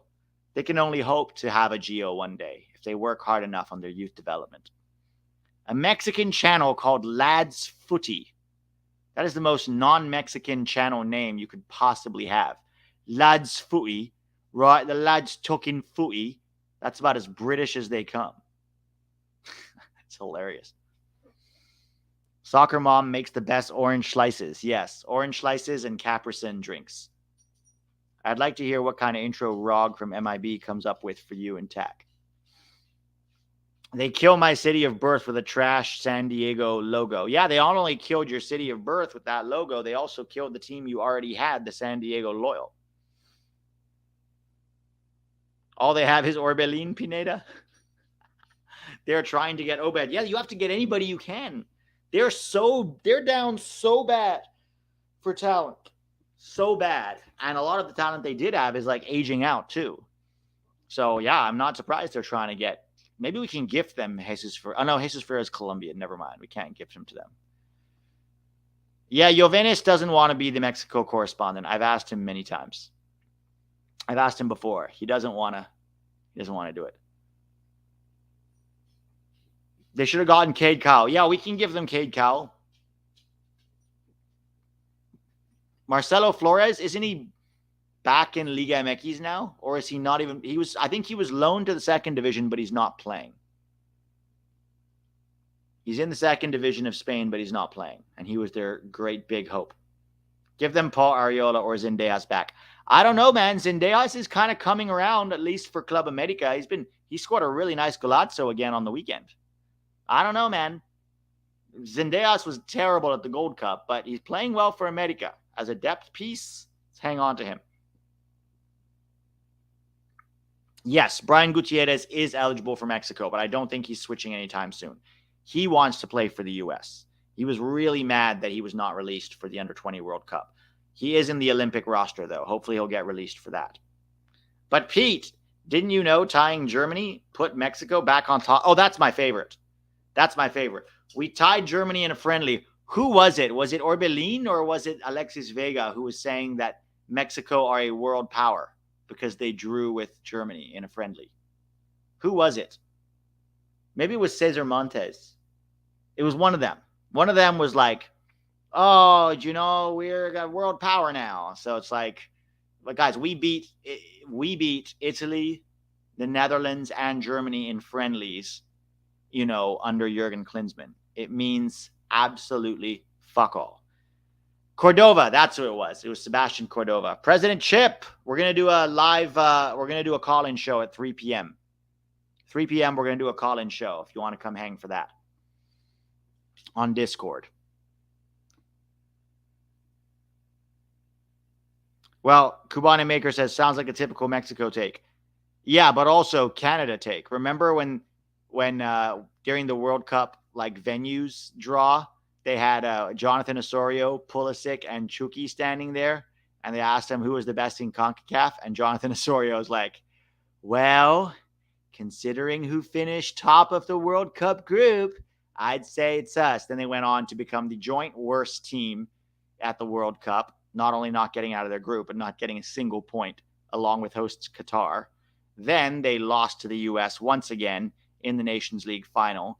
Then they lost their coach, couldn't even get Aidan Morris to join them for the Gold Cup, realized that they were probably broke, couldn't even schedule friendlies. They're just down so hard since that comment from Jonathan Osorio. And since the Canadian Federation put CONCACAF or Kings of CONCACAF on their official Twitter bio. Bro. I could represent Belize on the round table. A lot of sketchy takes. I don't think anybody should bring you to any round table there, Jeff. We're trying to keep it relatively non-spicy. Did Pulisic get injured? Teacher Eugene. No, he did not. He was pulled off because Malik Thiaw got sent off. Malik Thiaw got sent off, so they needed to bring on another center back, and Pulisic was the natural choice. The narrative is that Jimmy Lozano is unlocking the true potential of the team. It was all Tata and Coca's fault. I mean, it may be true that Mexico is playing better under Jimmy Lozano than they were under Tata or Coca, and that might be so. But there's still an artificial ceiling on that because of the quality of the pool, right? The quality of the pool dictates that they can only go so high. That's just the truth. He was pissed, Izzy. Yes, he was pissed. He was pissed, understandably. It's not his fault. He got pulled off because of Malik Thiaw. Canada players will fly in on Spirit in the middle seats. Yeah, exactly. And then they will have to take an Uber to the game. Not even an Uber Eats. On the way to deliver food to the stadium, they'll have to hop in one of those Uber Eats.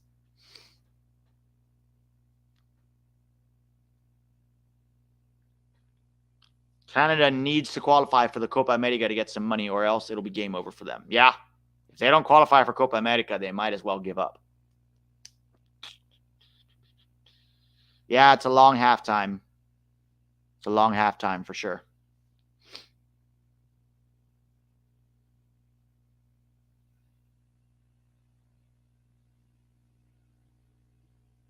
I know they should have gotten Tomori, but England ruined him, man. But you know what? They couldn't get Koleosho and they couldn't get Aidan Morris. The problem with Canada is what about their program makes anybody want to be a part of that right now? Koleosho spent one camp there and they didn't even play the games because the players were on strike or whatever. So they couldn't even they had a chance. They had Koleosho in camp and he was like, nah, fuck this. And then Aidan Morris, who's probably 7th or 8th choice at the 6 for us, they invited him for Gold Cup, and he was like, nah, fuck that. So, I don't know, man. You can't even get Morris and Koleosho. How do you think you're going to get Tomori?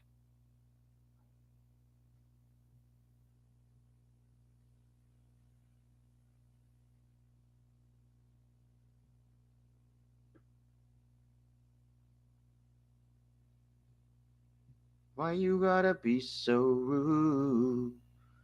Don't you know I'm human too? Just watch the red card. Good pass by Weah to force the foul. Yeah, that was a great one. That was a very good pass by Weah. He managed to find Malik Thiaw. Pete, have you played Immaculate Grid? I have not. What's that? Who has a worse federation, Canada or Jamaica? Probably Jamaica. Jamaica is way more corrupt than Canada. At least Jamaica recruits players. That is true. That is true. They recruit. They don't have a problem recruiting. Canada, on the other hand, not so much. Couldn't get Owen Hargreaves either. I remember Owen Hargreaves. But to be fair, Canada was never going to qualify for a World Cup back then.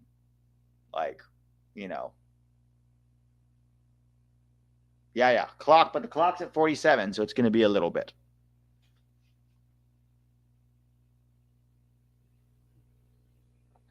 All right, so Milan will kick off this second half. It is still 0-0.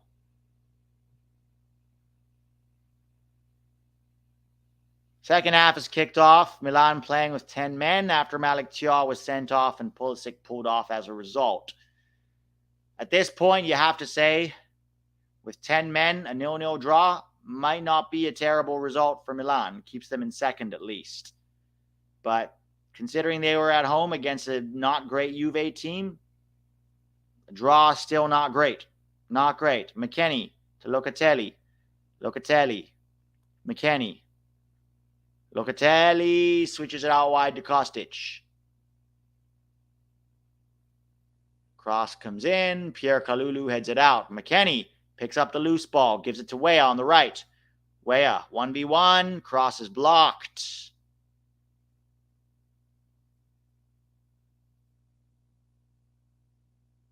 Even up a man, Juve impotent.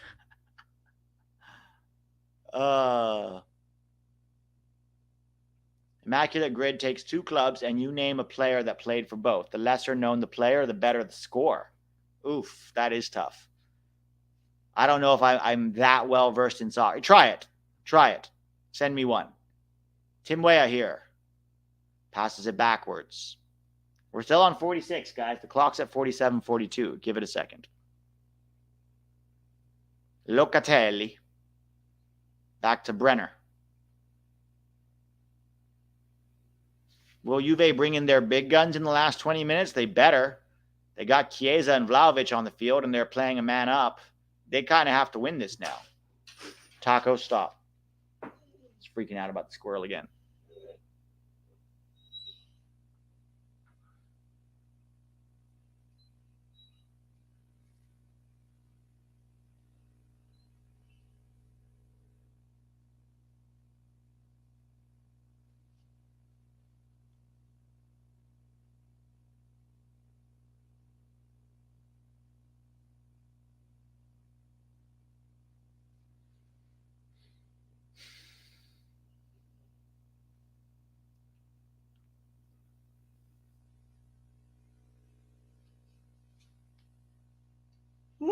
I hope this second half is not as boring as the first half, guys. I hate doing live watch-alongs for boring games because there's nothing to talk about. Milan have the ball now. Very dull. Very, very dull. All right, we're right on time. Right on time now. Mexico already reached the quarterfinals in 1986. Kielmig, stop trying to change history. El quinto partido is what we mean when we say quarterfinals, my friend. El quinto partido. You got to the quarterfinals because the quarterfinals was the second round. El quinto partido. Mexico still has none of that. And probably never will. Not for a long, long time. El quinto partido. All right. Milan on the ball.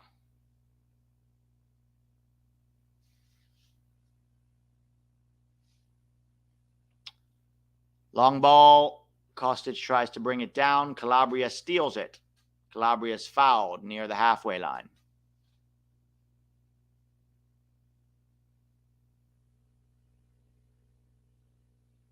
Still 0-0, guys. Still 0-0. Yep, Vlahovic and Chiesa warming up. Are you excited for MLS playoffs? Not really. The only team I kind of cared about was the Fire, and they're not in it because they're shit as usual. What's new? Let's give Frank Klopas and the sporting director, George Heitz, new contracts for having made the playoffs 0 times in 3 years. Even an expanded playoffs where 9 out of 15 teams make the playoffs, even then the Fire can't muster the ability to make the playoffs because they suck. And what do we do when you suck in Chicago? We reward you with more money, new contracts, praise, and adulation, because mediocrity is what we live for over in Soldier Field. Chris Brady played really well. Chris Brady and Brian Gutierrez were the only two bright spots of yet another terrible Chicago Fire season. Oh, corners in. Szczesny completely flaps at it. McKennie does the clearance. Falls to Florenzi. Florenzi to Adley. Adley trying to beat his man, but he cannot. Ref says play on. Adley trying to do something here. I hope Guti goes to Europe this winter. He can't do anything in Chicago. Not with that disaster franchise. I don't mind Brady staying another year because he'll be playing regularly, and they were playing out of the back more once Klopas came in, so he actually got to work with his feet, which is kind of what he needs. Shaqiri was the biggest bust, man. Xherdan Shaqiri for 8.8 million. Oh, that should be a penalty. Penalty for Milan. That's a clear handball.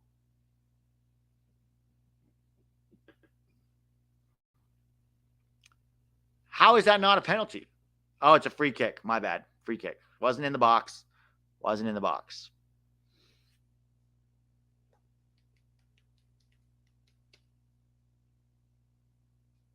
All right, free kick for Milan here. McKennie heads it out. Adli about to pick it up. Shaqiri yelled at Guti all year. I know, man. Shaqiri, for the money he was making, was such a disaster. But only the Fire would be so stupid as to make Shaqiri the most highest paid player in MLS. Can you imagine Shaqiri, the highest paid player in MLS? Yellow for Tim Weah here. Bad foul on Adli.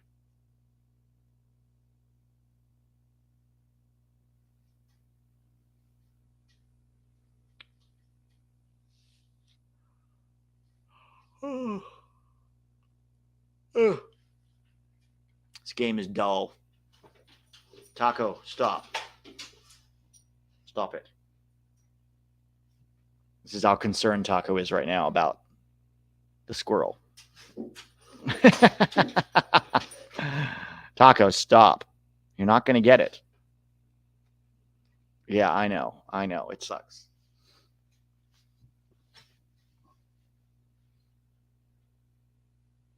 All right. Free kick for Milan here on the right-hand side near the corner flag. Cross in. Headed out by McKennie. Taco, stop. I'm going to put you in your crate if you keep doing that. Oh, hit the referee. Referee says play on? No, come on.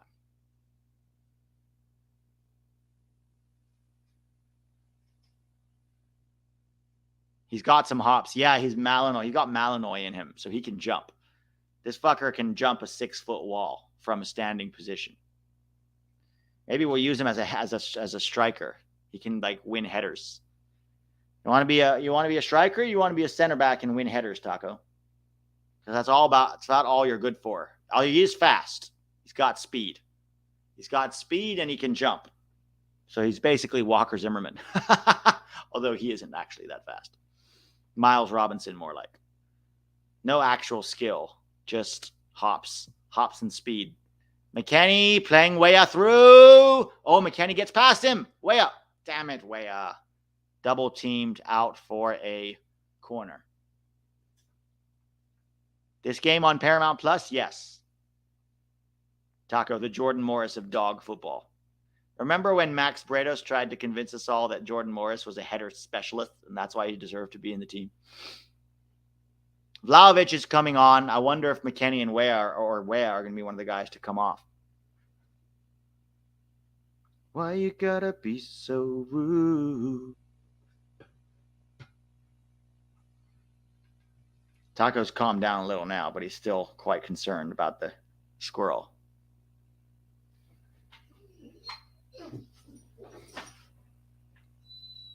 This is how concerned he is.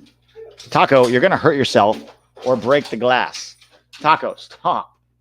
You want to go in your crate?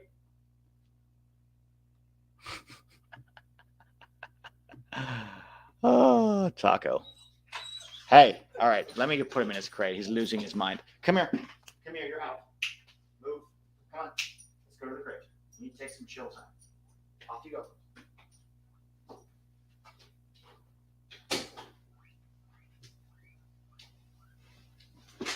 Didn't want him to hurt himself. I like Taco on set pieces. Yeah, he'd be a great set piece specialist. All right, Adli, Milan. This is like that. This game is like that meme where the guy's poking something with a stick and he's like, come on, do something. Pete, please stop. Rude is the worst Canadian song ever. I didn't even know it was Canadian. Is it a Canadian song? Taco to prison. Here we go. Oh.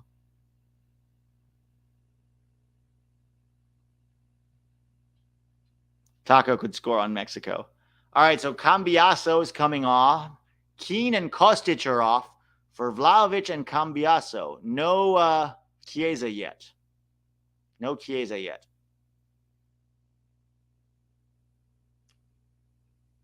Who's Canada's coach? Isn't it Mauro Biello now? Isn't he like the interim coach until they find somebody with their $0 a year salary?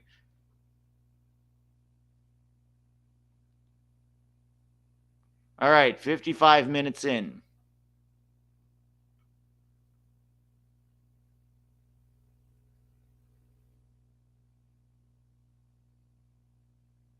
Yeah, there's no salary with Canada. They can't even afford games. They can barely afford new kits. And they have like 3 talented guys and then a bunch of scrubs. I don't know, man. I wouldn't want to coach Canada. They're going to miss John Herdman. John Herdman got so much. He squeezed so much juice out of that team. And it's like at some point, even Herdman was like, I can't even, there's only so much I can do with this team, and especially with this federation that doesn't back him. So it's like, what was the poor guy supposed to do? I know they had a poor World Cup, but that's mostly based on the talent level of Canada, right? So, yeah, I think he did his best. It wasn't perfect, and he made a few mistakes. I think he could have done better, but overall, I think that John Herdman got Canada punching above their weight, and that made a lot of Canadian fans very, very delusional, which is understandable when you just started watching soccer 8 months ago, and all of a sudden you're kind of good at times. It's understandable that you don't really understand the game yet, so you get a little delusional.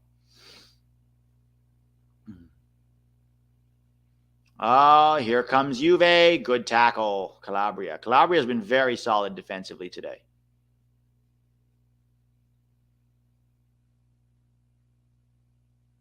I've seen plenty of Canadians think they're above Herdman. Not the whole community, but it's delusional for real.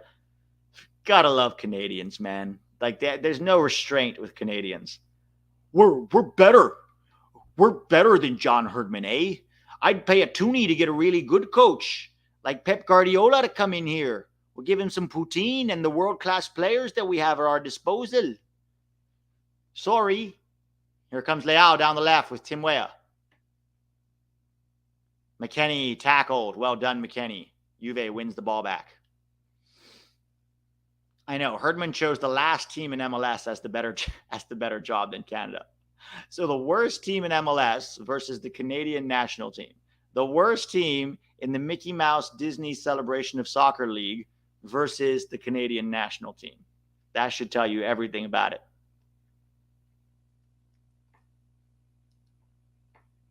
All right. Here comes Juve.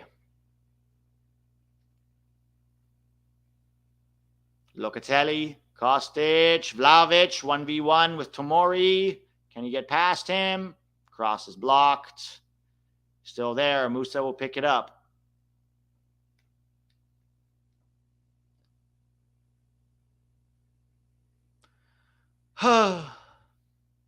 Locatelli.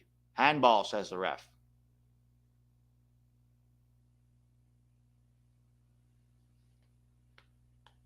Kielmeg Kiesling. I don't understand. Like, your name is Kiesling. Why are you rooting for Mexico? Are you Mexican? How do you get a name like Kielmeg Kiesling? You sound German or Austrian. Why are you rooting for Mexico, bro?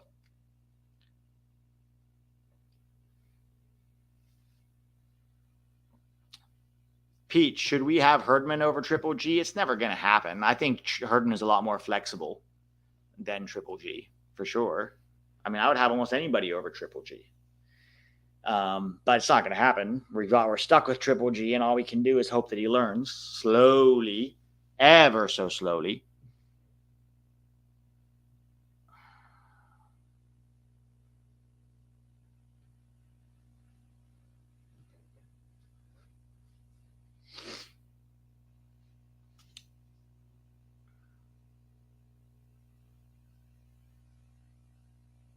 Pete, have you heard a quote from Triple G saying that Balogun is the best and only player who makes perfect runs from behind? What? I have not heard this quote.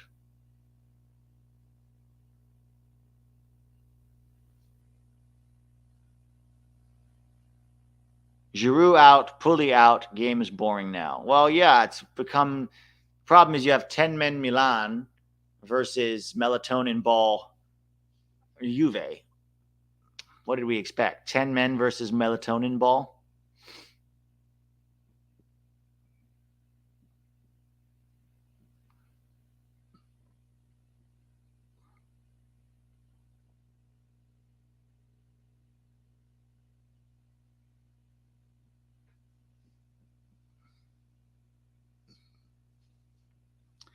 Vive, this game was such a big letdown. I was actually hyped for this. You and me both, man.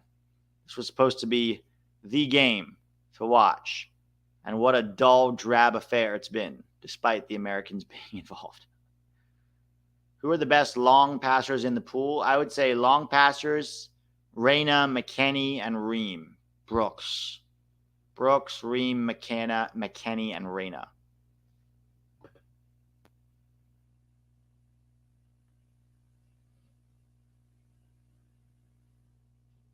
That's what I think, Hans. That's my opinion. Would you rather watch Red Bull ball?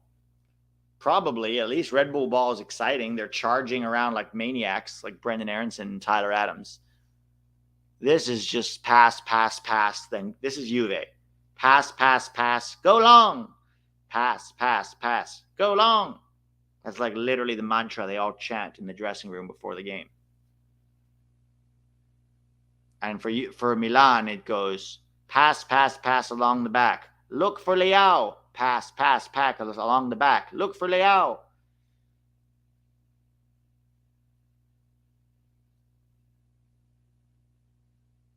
So glad I chose the stream over the game. You can do both, AC. You can do both. Oof. Fouled. That's a bad foul on Krunic there.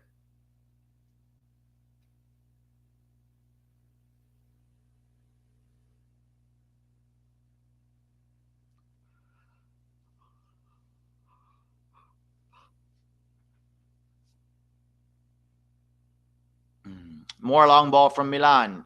Brenner wins it for Juve. Gives it to Locatelli. In the first, Locatelli all the way back to the defense. Let's see how long before Juve goes long with this. In a shocking move, they pass into midfield to Timo Weah. Timo Weah in midfield. They switch it over here to Rabiot. Weah inside. We're going to have a shot from distance. Deflected goal. Oh, deflected goal. Locatelli, 1-0. And that's what you get for getting a red card, Malik Tia. 1-0, no pressure on the ball there on Locatelli. And that was deflected into the goal. Juve are still in the hunt for a title. And Stefano Pioli will be under pressure here. Real pressure here. Because now Juve will get on the same amount of points as Milan, and they'll both be behind Inter. Is that a Weah assist? I guess technically, yeah. I guess it's an assist for Weah. It's a nothing burger assist, but it's still an assist. Why did they put the... What? What was that all about? Yeah, so Tim Weah gives it to Locatelli. Technically, yes. I mean, it took a major deflection. Yeah, major deflection. Major lucky for Juve, but they all count. Goal's a goal. And away from home at the San Siro, Juve are 1-0 up. And boy, did Allegri need this win. Pioli, on the other hand, is going to be under some pressure now. It's not really his fault. That's the thing. Like, Tia being an idiot is not really his fault.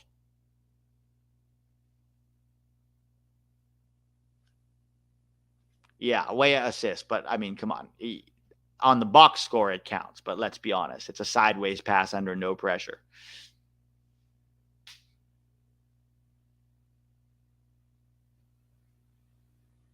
I guess 2 Americans better than 1, Mats. 65 minutes in. Milan down to 10 men. Griffin Yao scored for Westerlo yesterday. Do you know him? Yeah, I know him. He used to play for DC United. Tia ruined the whole game for Milan. Yeah, it's not Pioli's fault, but my point was Pioli was already under pressure, losing another rivalry game. After getting smacked by Inter early in the season, losing another rivalry game at home is not a good look. It's not a good look for Pioli.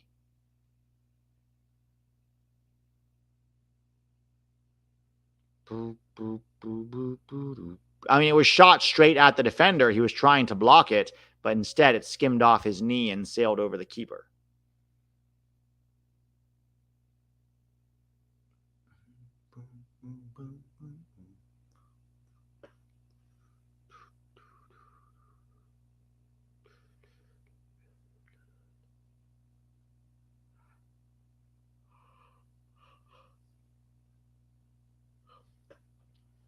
All right, now we're going to get more melatonin ball for the next 25 minutes.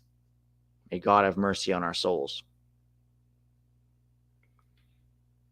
Milan isn't a rival per se. Inter is. I mean, they're not a rival in like the sense of a derby, but they are rivals for the title.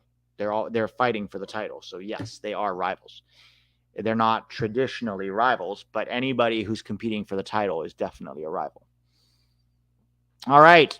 So Juve 1-0 up here. Locatelli with the goal. Screamer of a goal that was very luckily turned in. Very luckily turned in the 63rd minute.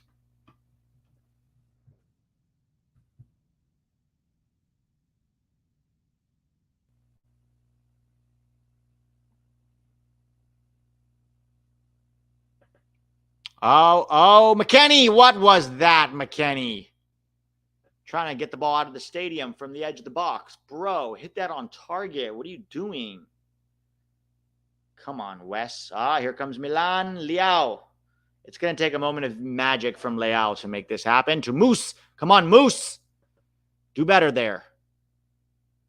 Musah. Come on.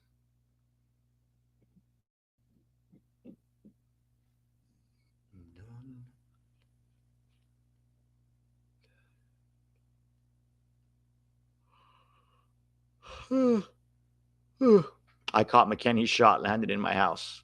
Why did my stream freeze? Anybody else's stream freeze?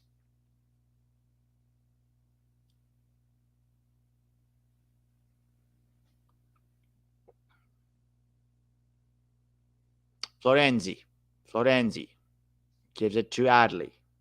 Back to Florenzi. Come on, Milan. Just takes one goal. You can do it. Musah. Back to Tomori. Tomori with the cross. Headed away by Brenner. Florenzi picks it up on the left. This is going to be all Juve defending. Easy ball right to the keeper. This whole last 20, 25 minutes. It's going to be all defending from Juve and Milan trying to pry and prod. Ochoa sat on the bench today. Oh, he's not even starting anymore? Oh, no. Memo Ochoa. Imagine 2026, he's still Mexico's starting keeper. 42 years old, however old he is now. Wes was just honoring Bradley's retirement with that one. Headed away. McKennie to Weah. Weah back to McKennie. McKennie's cross, looking for Vlahovic, headed away by Tomori. And Calabria knocks it out.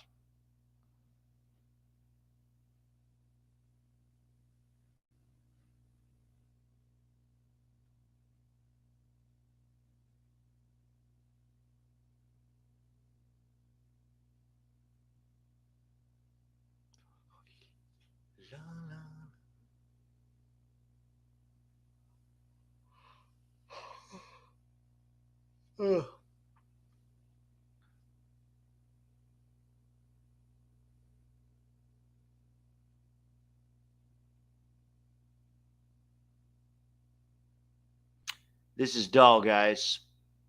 Make Juve have possession now. Drawing circles around the back. Non-popular Thai dish you recommend? Okay. I don't know if it's super popular because everybody goes for like the curries or they go for the pad Thai or the pad see ew. But one of my favorite ever Thai dishes is called Pad Kai Met Mamuang, which literally means fried chicken with mango seeds. But the mango seeds are referring to the cashew nuts. It's fried chicken, fried in oil with chili and spring onions and cashew nuts. And it's delicious with like a fish sauce, not soy sauce, but like a fish sauce, kind of a really nice mix. You have it with rice. It's called Pad Kai Met Mamuang, but you won't remember that if you don't speak Thai. So just say chicken and cashew nuts if you go to a Thai restaurant. Highly recommend, 10 out of 10. But you've also got to go to the right place, because even here in LA at Thai Town, I've been to some places and I've tried their Pad Kai Met Mamuang, and I'm like, guys, this is disappointing stuff. Like, you're Thai. I expect better. Jasper says Fagioli is going to be buzzing at this one. I bet he put a band on Juve winning.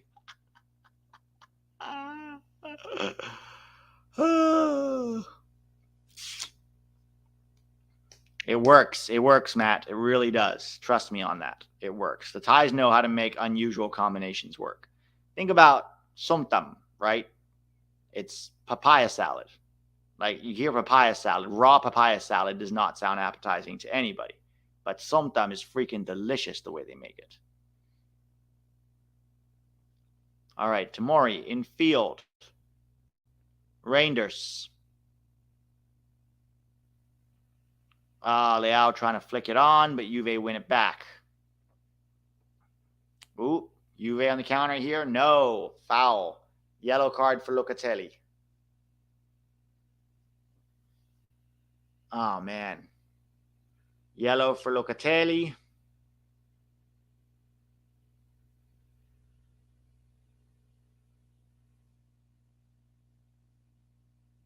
Pete, where can we find the best Thai food outside of Thailand? Ooh, that's tough, man. I think Los Angeles is probably up there.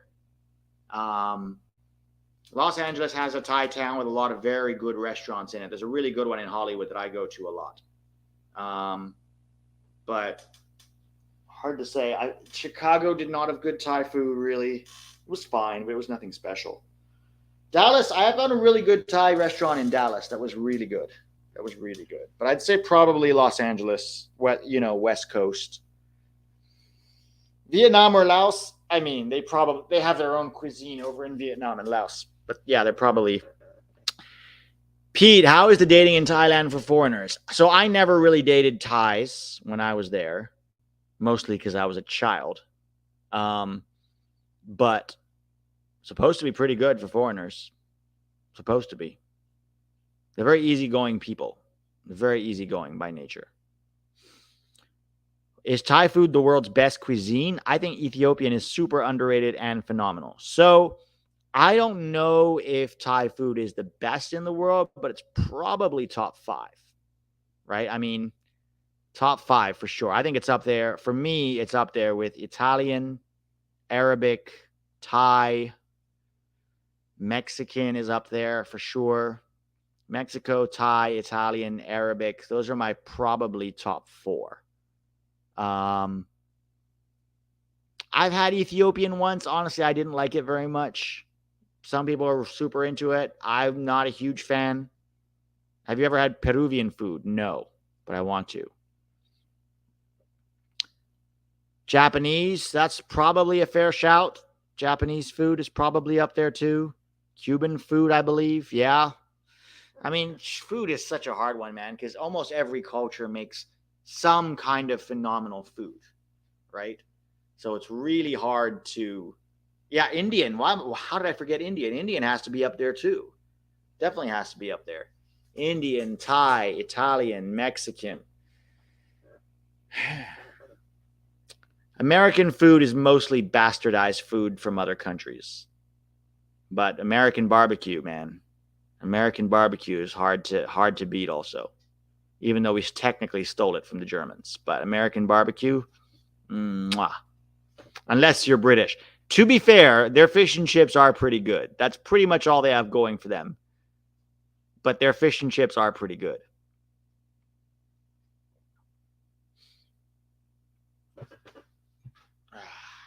This is how bad the game is. We're talking about food. This is how you know when the stream devolves into talking about food, movies, or politics, or dating advice. That's when you know the game is shit.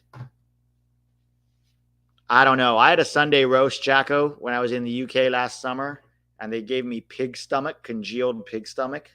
I almost puked. I almost puked. That might have been the most disgusting thing I'd ever tasted.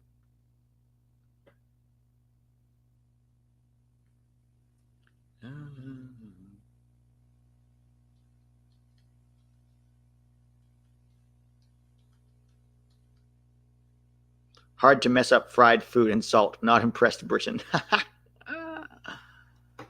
All right. 76 minutes and it's still 1-0 to Juve. Got to go beef roasts. I don't like beef that much, though. The only form of beef I really enjoy is burgers. I don't enjoy steak. Steak doesn't move the needle for me.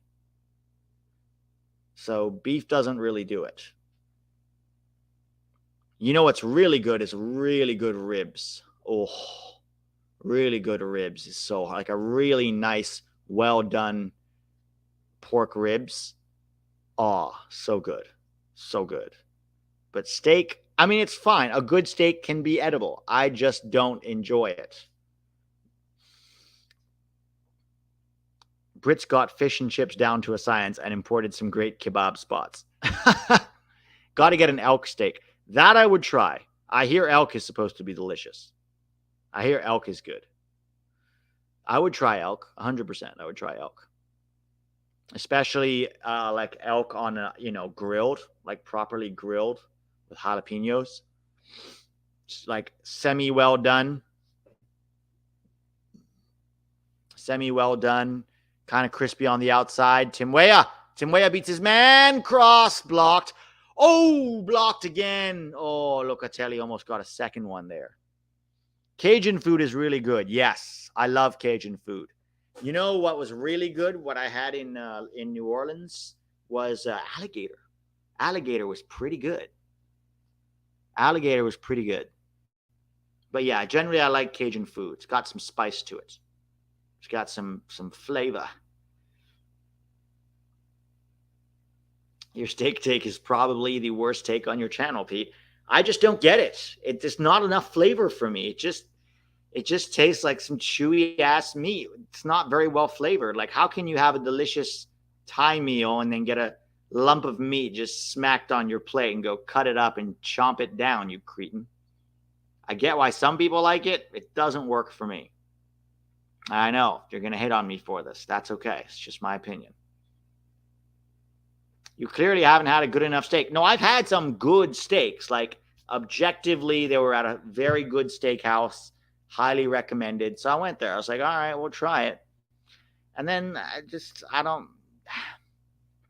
like, it's fine. I guess it's not awful. I'm not going to puke, but compared to the amazing cuisines in the world, I don't think steak is great.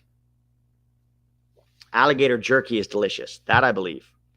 The only good steak is wasabi steak. See, that's probably why, because wasabi has some actual flavor in it. Has some actual flavor to it. But I love pork ribs. I love any kind of pork, to be honest. I think it's because it's kind of sweet. Any kind of like hot dogs, sausages, bacon. Pork is delicious. I like chicken if it's done right. It can be a little dry and bland, but it's all about how you cook it, obviously. Fish is incredible. I love fish. Had a really nice halibut last night. But yeah.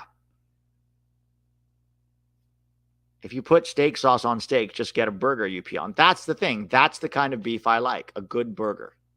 Give me, or even like in a taco, or like it's spaghetti. Like when you have like, beef. Spaghetti bolognese with like ground beef. That I think can be really nice. Or ground beef on tacos can be really good too. Or even a sloppy Joe. But the problem with sloppy Joe is you get the beans, and I hate beans. Korean barbecue. Oh, yeah. Oh, God. Korean barbecue is phenomenal. Brisket. Brisket's better than steak. But if I'm going to a barbecue place, I'm getting a rack of ribs and cornbread. That's what I'm doing. Forget the brisket. It's a rack of ribs and cornbread for me if I'm going to a barbecue. Or a rack of ribs with mac and cheese and some scones. Yeah. I'm getting hungry just thinking about it. All right. Musah on the ball. Here comes Milan. This is how bad this is going. We're talking about international cuisine. Have people in Thai town talk smack about you because they don't think you speak Thai? Generally, Thais are not real smack talkers, to be honest. They're very lovely people. They're not really into like banter. It's not really their thing. They're very self-effacing people. And they're very welcoming and very kind, especially if you make any effort at all to learn their language or their culture or their customs. If you're respectful and, friendly, they're very welcoming people. Just joined, says David Hamstra. I take it the game is a snoozer. How are our boys doing? Well, Pulisic got pulled off because of Malik Thiaw's red card. Weah's been pretty decent. McKennie's been anonymous. McKennie and Musah have been largely anonymous. Weah's had some good moments. Jesus, Pete could have a foodie channel and I would follow. Football foodies, just spitballing here. That's what we should do. Oh, Juve on the counter. Weah, what was that? Terrible pass. I was just complimenting you, bro. And then your pass was behind Vlahovic. Hang on to it for another half a second longer so you can play him in behind instead of giving him that shitty behind-the-feet pass while he was surrounded by players. God damn it. Ball over the top, looking for Musah. It's going to drop for him after a terrible header here. What's he going to do with it? Pass it backwards, Musah style? No. He's going to try to beat him. And he can't beat him. So now he passes it backwards.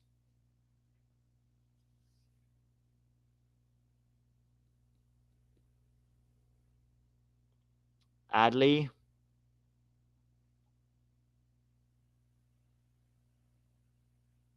Corner for Milan. Rico Post says, lived and worked in Thailand for a year. Absolutely love the country, people, food. Yeah, it's an incredible place. I need to try Peruvian food. Tell me, those of you who are talking Peruvian food or Cuban food, tell me what dishes I should order. Pete, will Tack join the Discord? Nah, he's working on the Americans Abroad. Sunday's a rough day for Tack because it's a lot of work to do that Americans Abroad on the channel. Good old Chinese food, chow mein. Timmy, they're showing the replay on that pass. Come on, Tim. Not great stuff. Peruvian ceviche. Oh, I love ceviche. Ceviche is phenomenal. I like the restaurant Mancora in Alhambra, Pete. Okay, I'm not far from Alhambra. I'm in Pasadena, so I'm not too far from Alhambra. It's called Mancora. What kind of food is it? Lomo saltado is probably the most popular dish. What's lomo saltado, Lubin?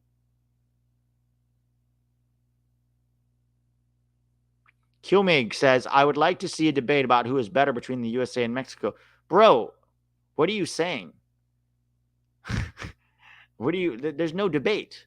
The results speak for themselves across all age groups right now. The results speak for themselves. You haven't beat us since 2019. You have a third of the players that we have playing at high levels. You can't even qualify for the Olympics or the Under-20 World Cup.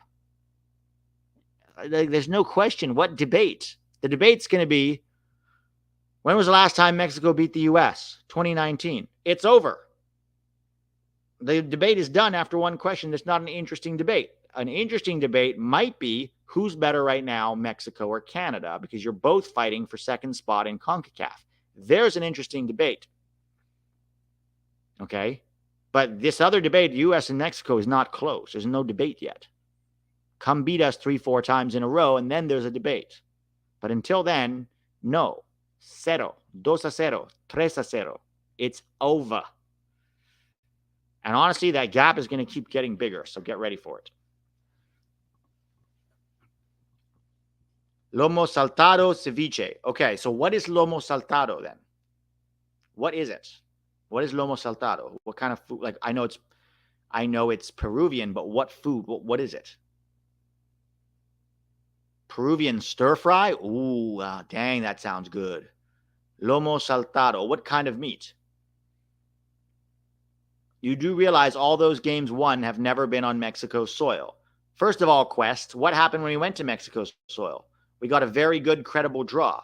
So at least we can win at home against Mexico. You can't win at home against us. And let's not pretend that when Mexico plays in the U.S., it's practically a home game for you, because not only do you have 90% of the fan base there, but you also have your terrible fans throwing piss, bottles, coins, and other garbage at our guys. So please stop acting like this is some major home game for the U.S. when it's mostly your poorly behaved fans.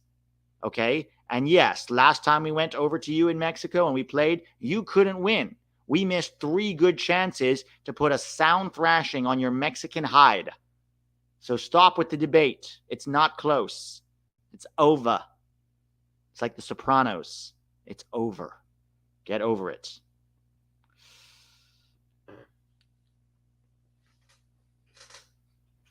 Yes, Matthew, right there. The last 4 times we played in Mexico, we have 0 losses.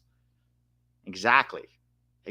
We've drawn you in the Azteca the last 4 times. So you can't even beat us at home. So don't talk smack about how the U.S. can only win at home. Because when you play at home, you can't beat us either.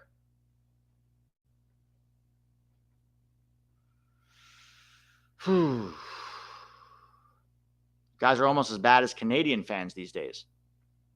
Cuban side dishes. Maduras, sweet plantains. Love plantains. Tostones, plantains before they are ripe. Interesting. And black beans, avocado, plantain chips, etc. I love all of that except black beans. Salvadorian pupusas. I need to have more of those. La, la, la, la. Not a bad game. What are you saying? It's a terrible game. It's a terrible game. We would have won if it wasn't for PFOC. Yeah, not just PFOC. Ferreira missed a chance too.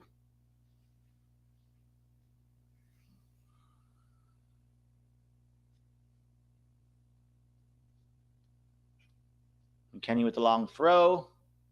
All the way back to the keeper. 88th minute. I can't wait for this game to just peter out to a stop. It's very dull.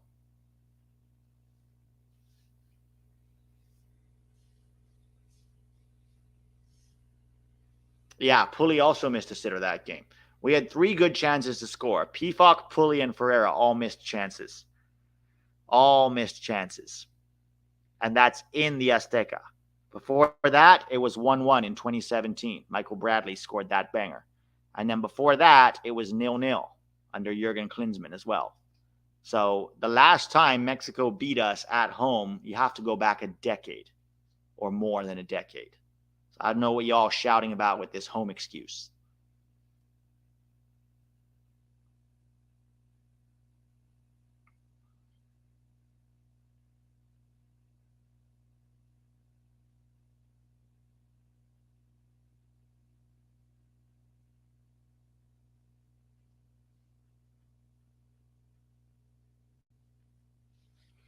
Big switch over to McKennie. This game is just like nobody cares anymore. They're not even trying. They're not even trying over there. Quest, are you some obsessive history immersion fan? You have to remember, if you're a Mexico fan, you have to be obsessed with history because the present is miserable. You have to be a history merchant because you have nothing in the present to talk about. So all you've got to do is talk about, oh, remember that Dos Santos goal way back in 2011? Back when I still had hair on my head, it was so long ago.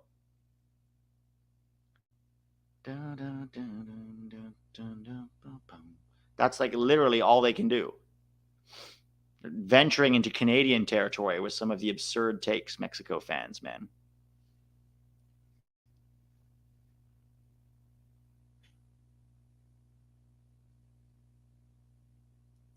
Oh, here comes Juve again. McKennie on the right. Let's get a McKennie assist here, please. Yeah, they're just holding on to the ball. Backwards passing. Yawn.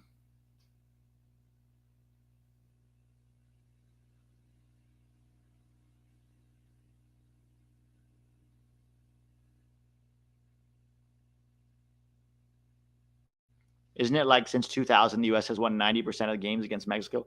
I don't know about that. I don't know if it's 90%. It was pretty back and forth. It was pretty even. up until about, 2017.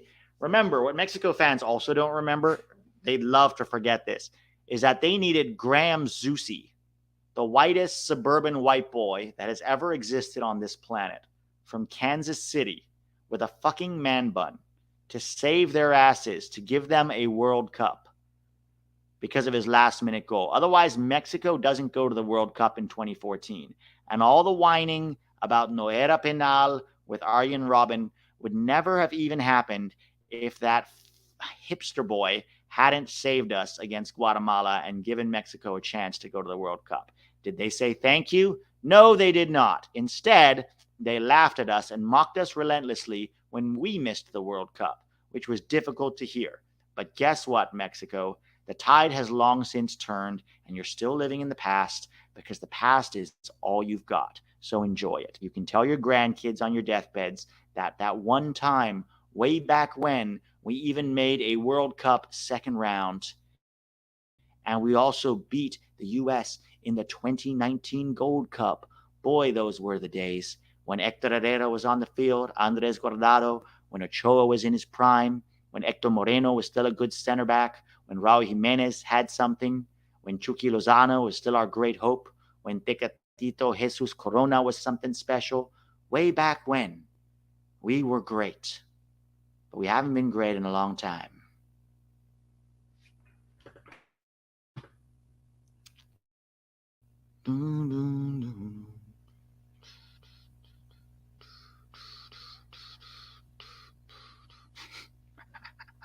Patchouli Zusi. Oh, great. I just lost my stream. And Chile fucked us 7-0. Yes, they did. Yes, they did.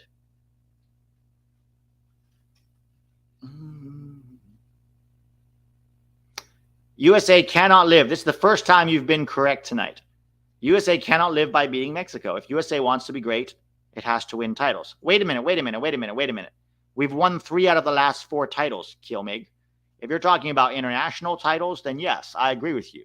But that's a discussion that Mexico doesn't even enter right now. Okay, they're not even in contention to win Copa America. So, yes, you're right. If we want to be great, we have to win on the international stage, right? Copa America would be a good start, or at least make it to a final, something. Okay, but the conversation right now is USA versus Mexico. And in that, there is no conversation to be had except the US telling Mexico to shut up and learn. Okay? Look at your own goddamn mirror, Ochoa.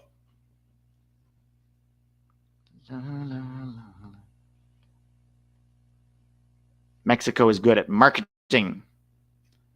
All right, man, this game, I think I'm just going to end this stream now, guys. There's no point. I've lost my stream already.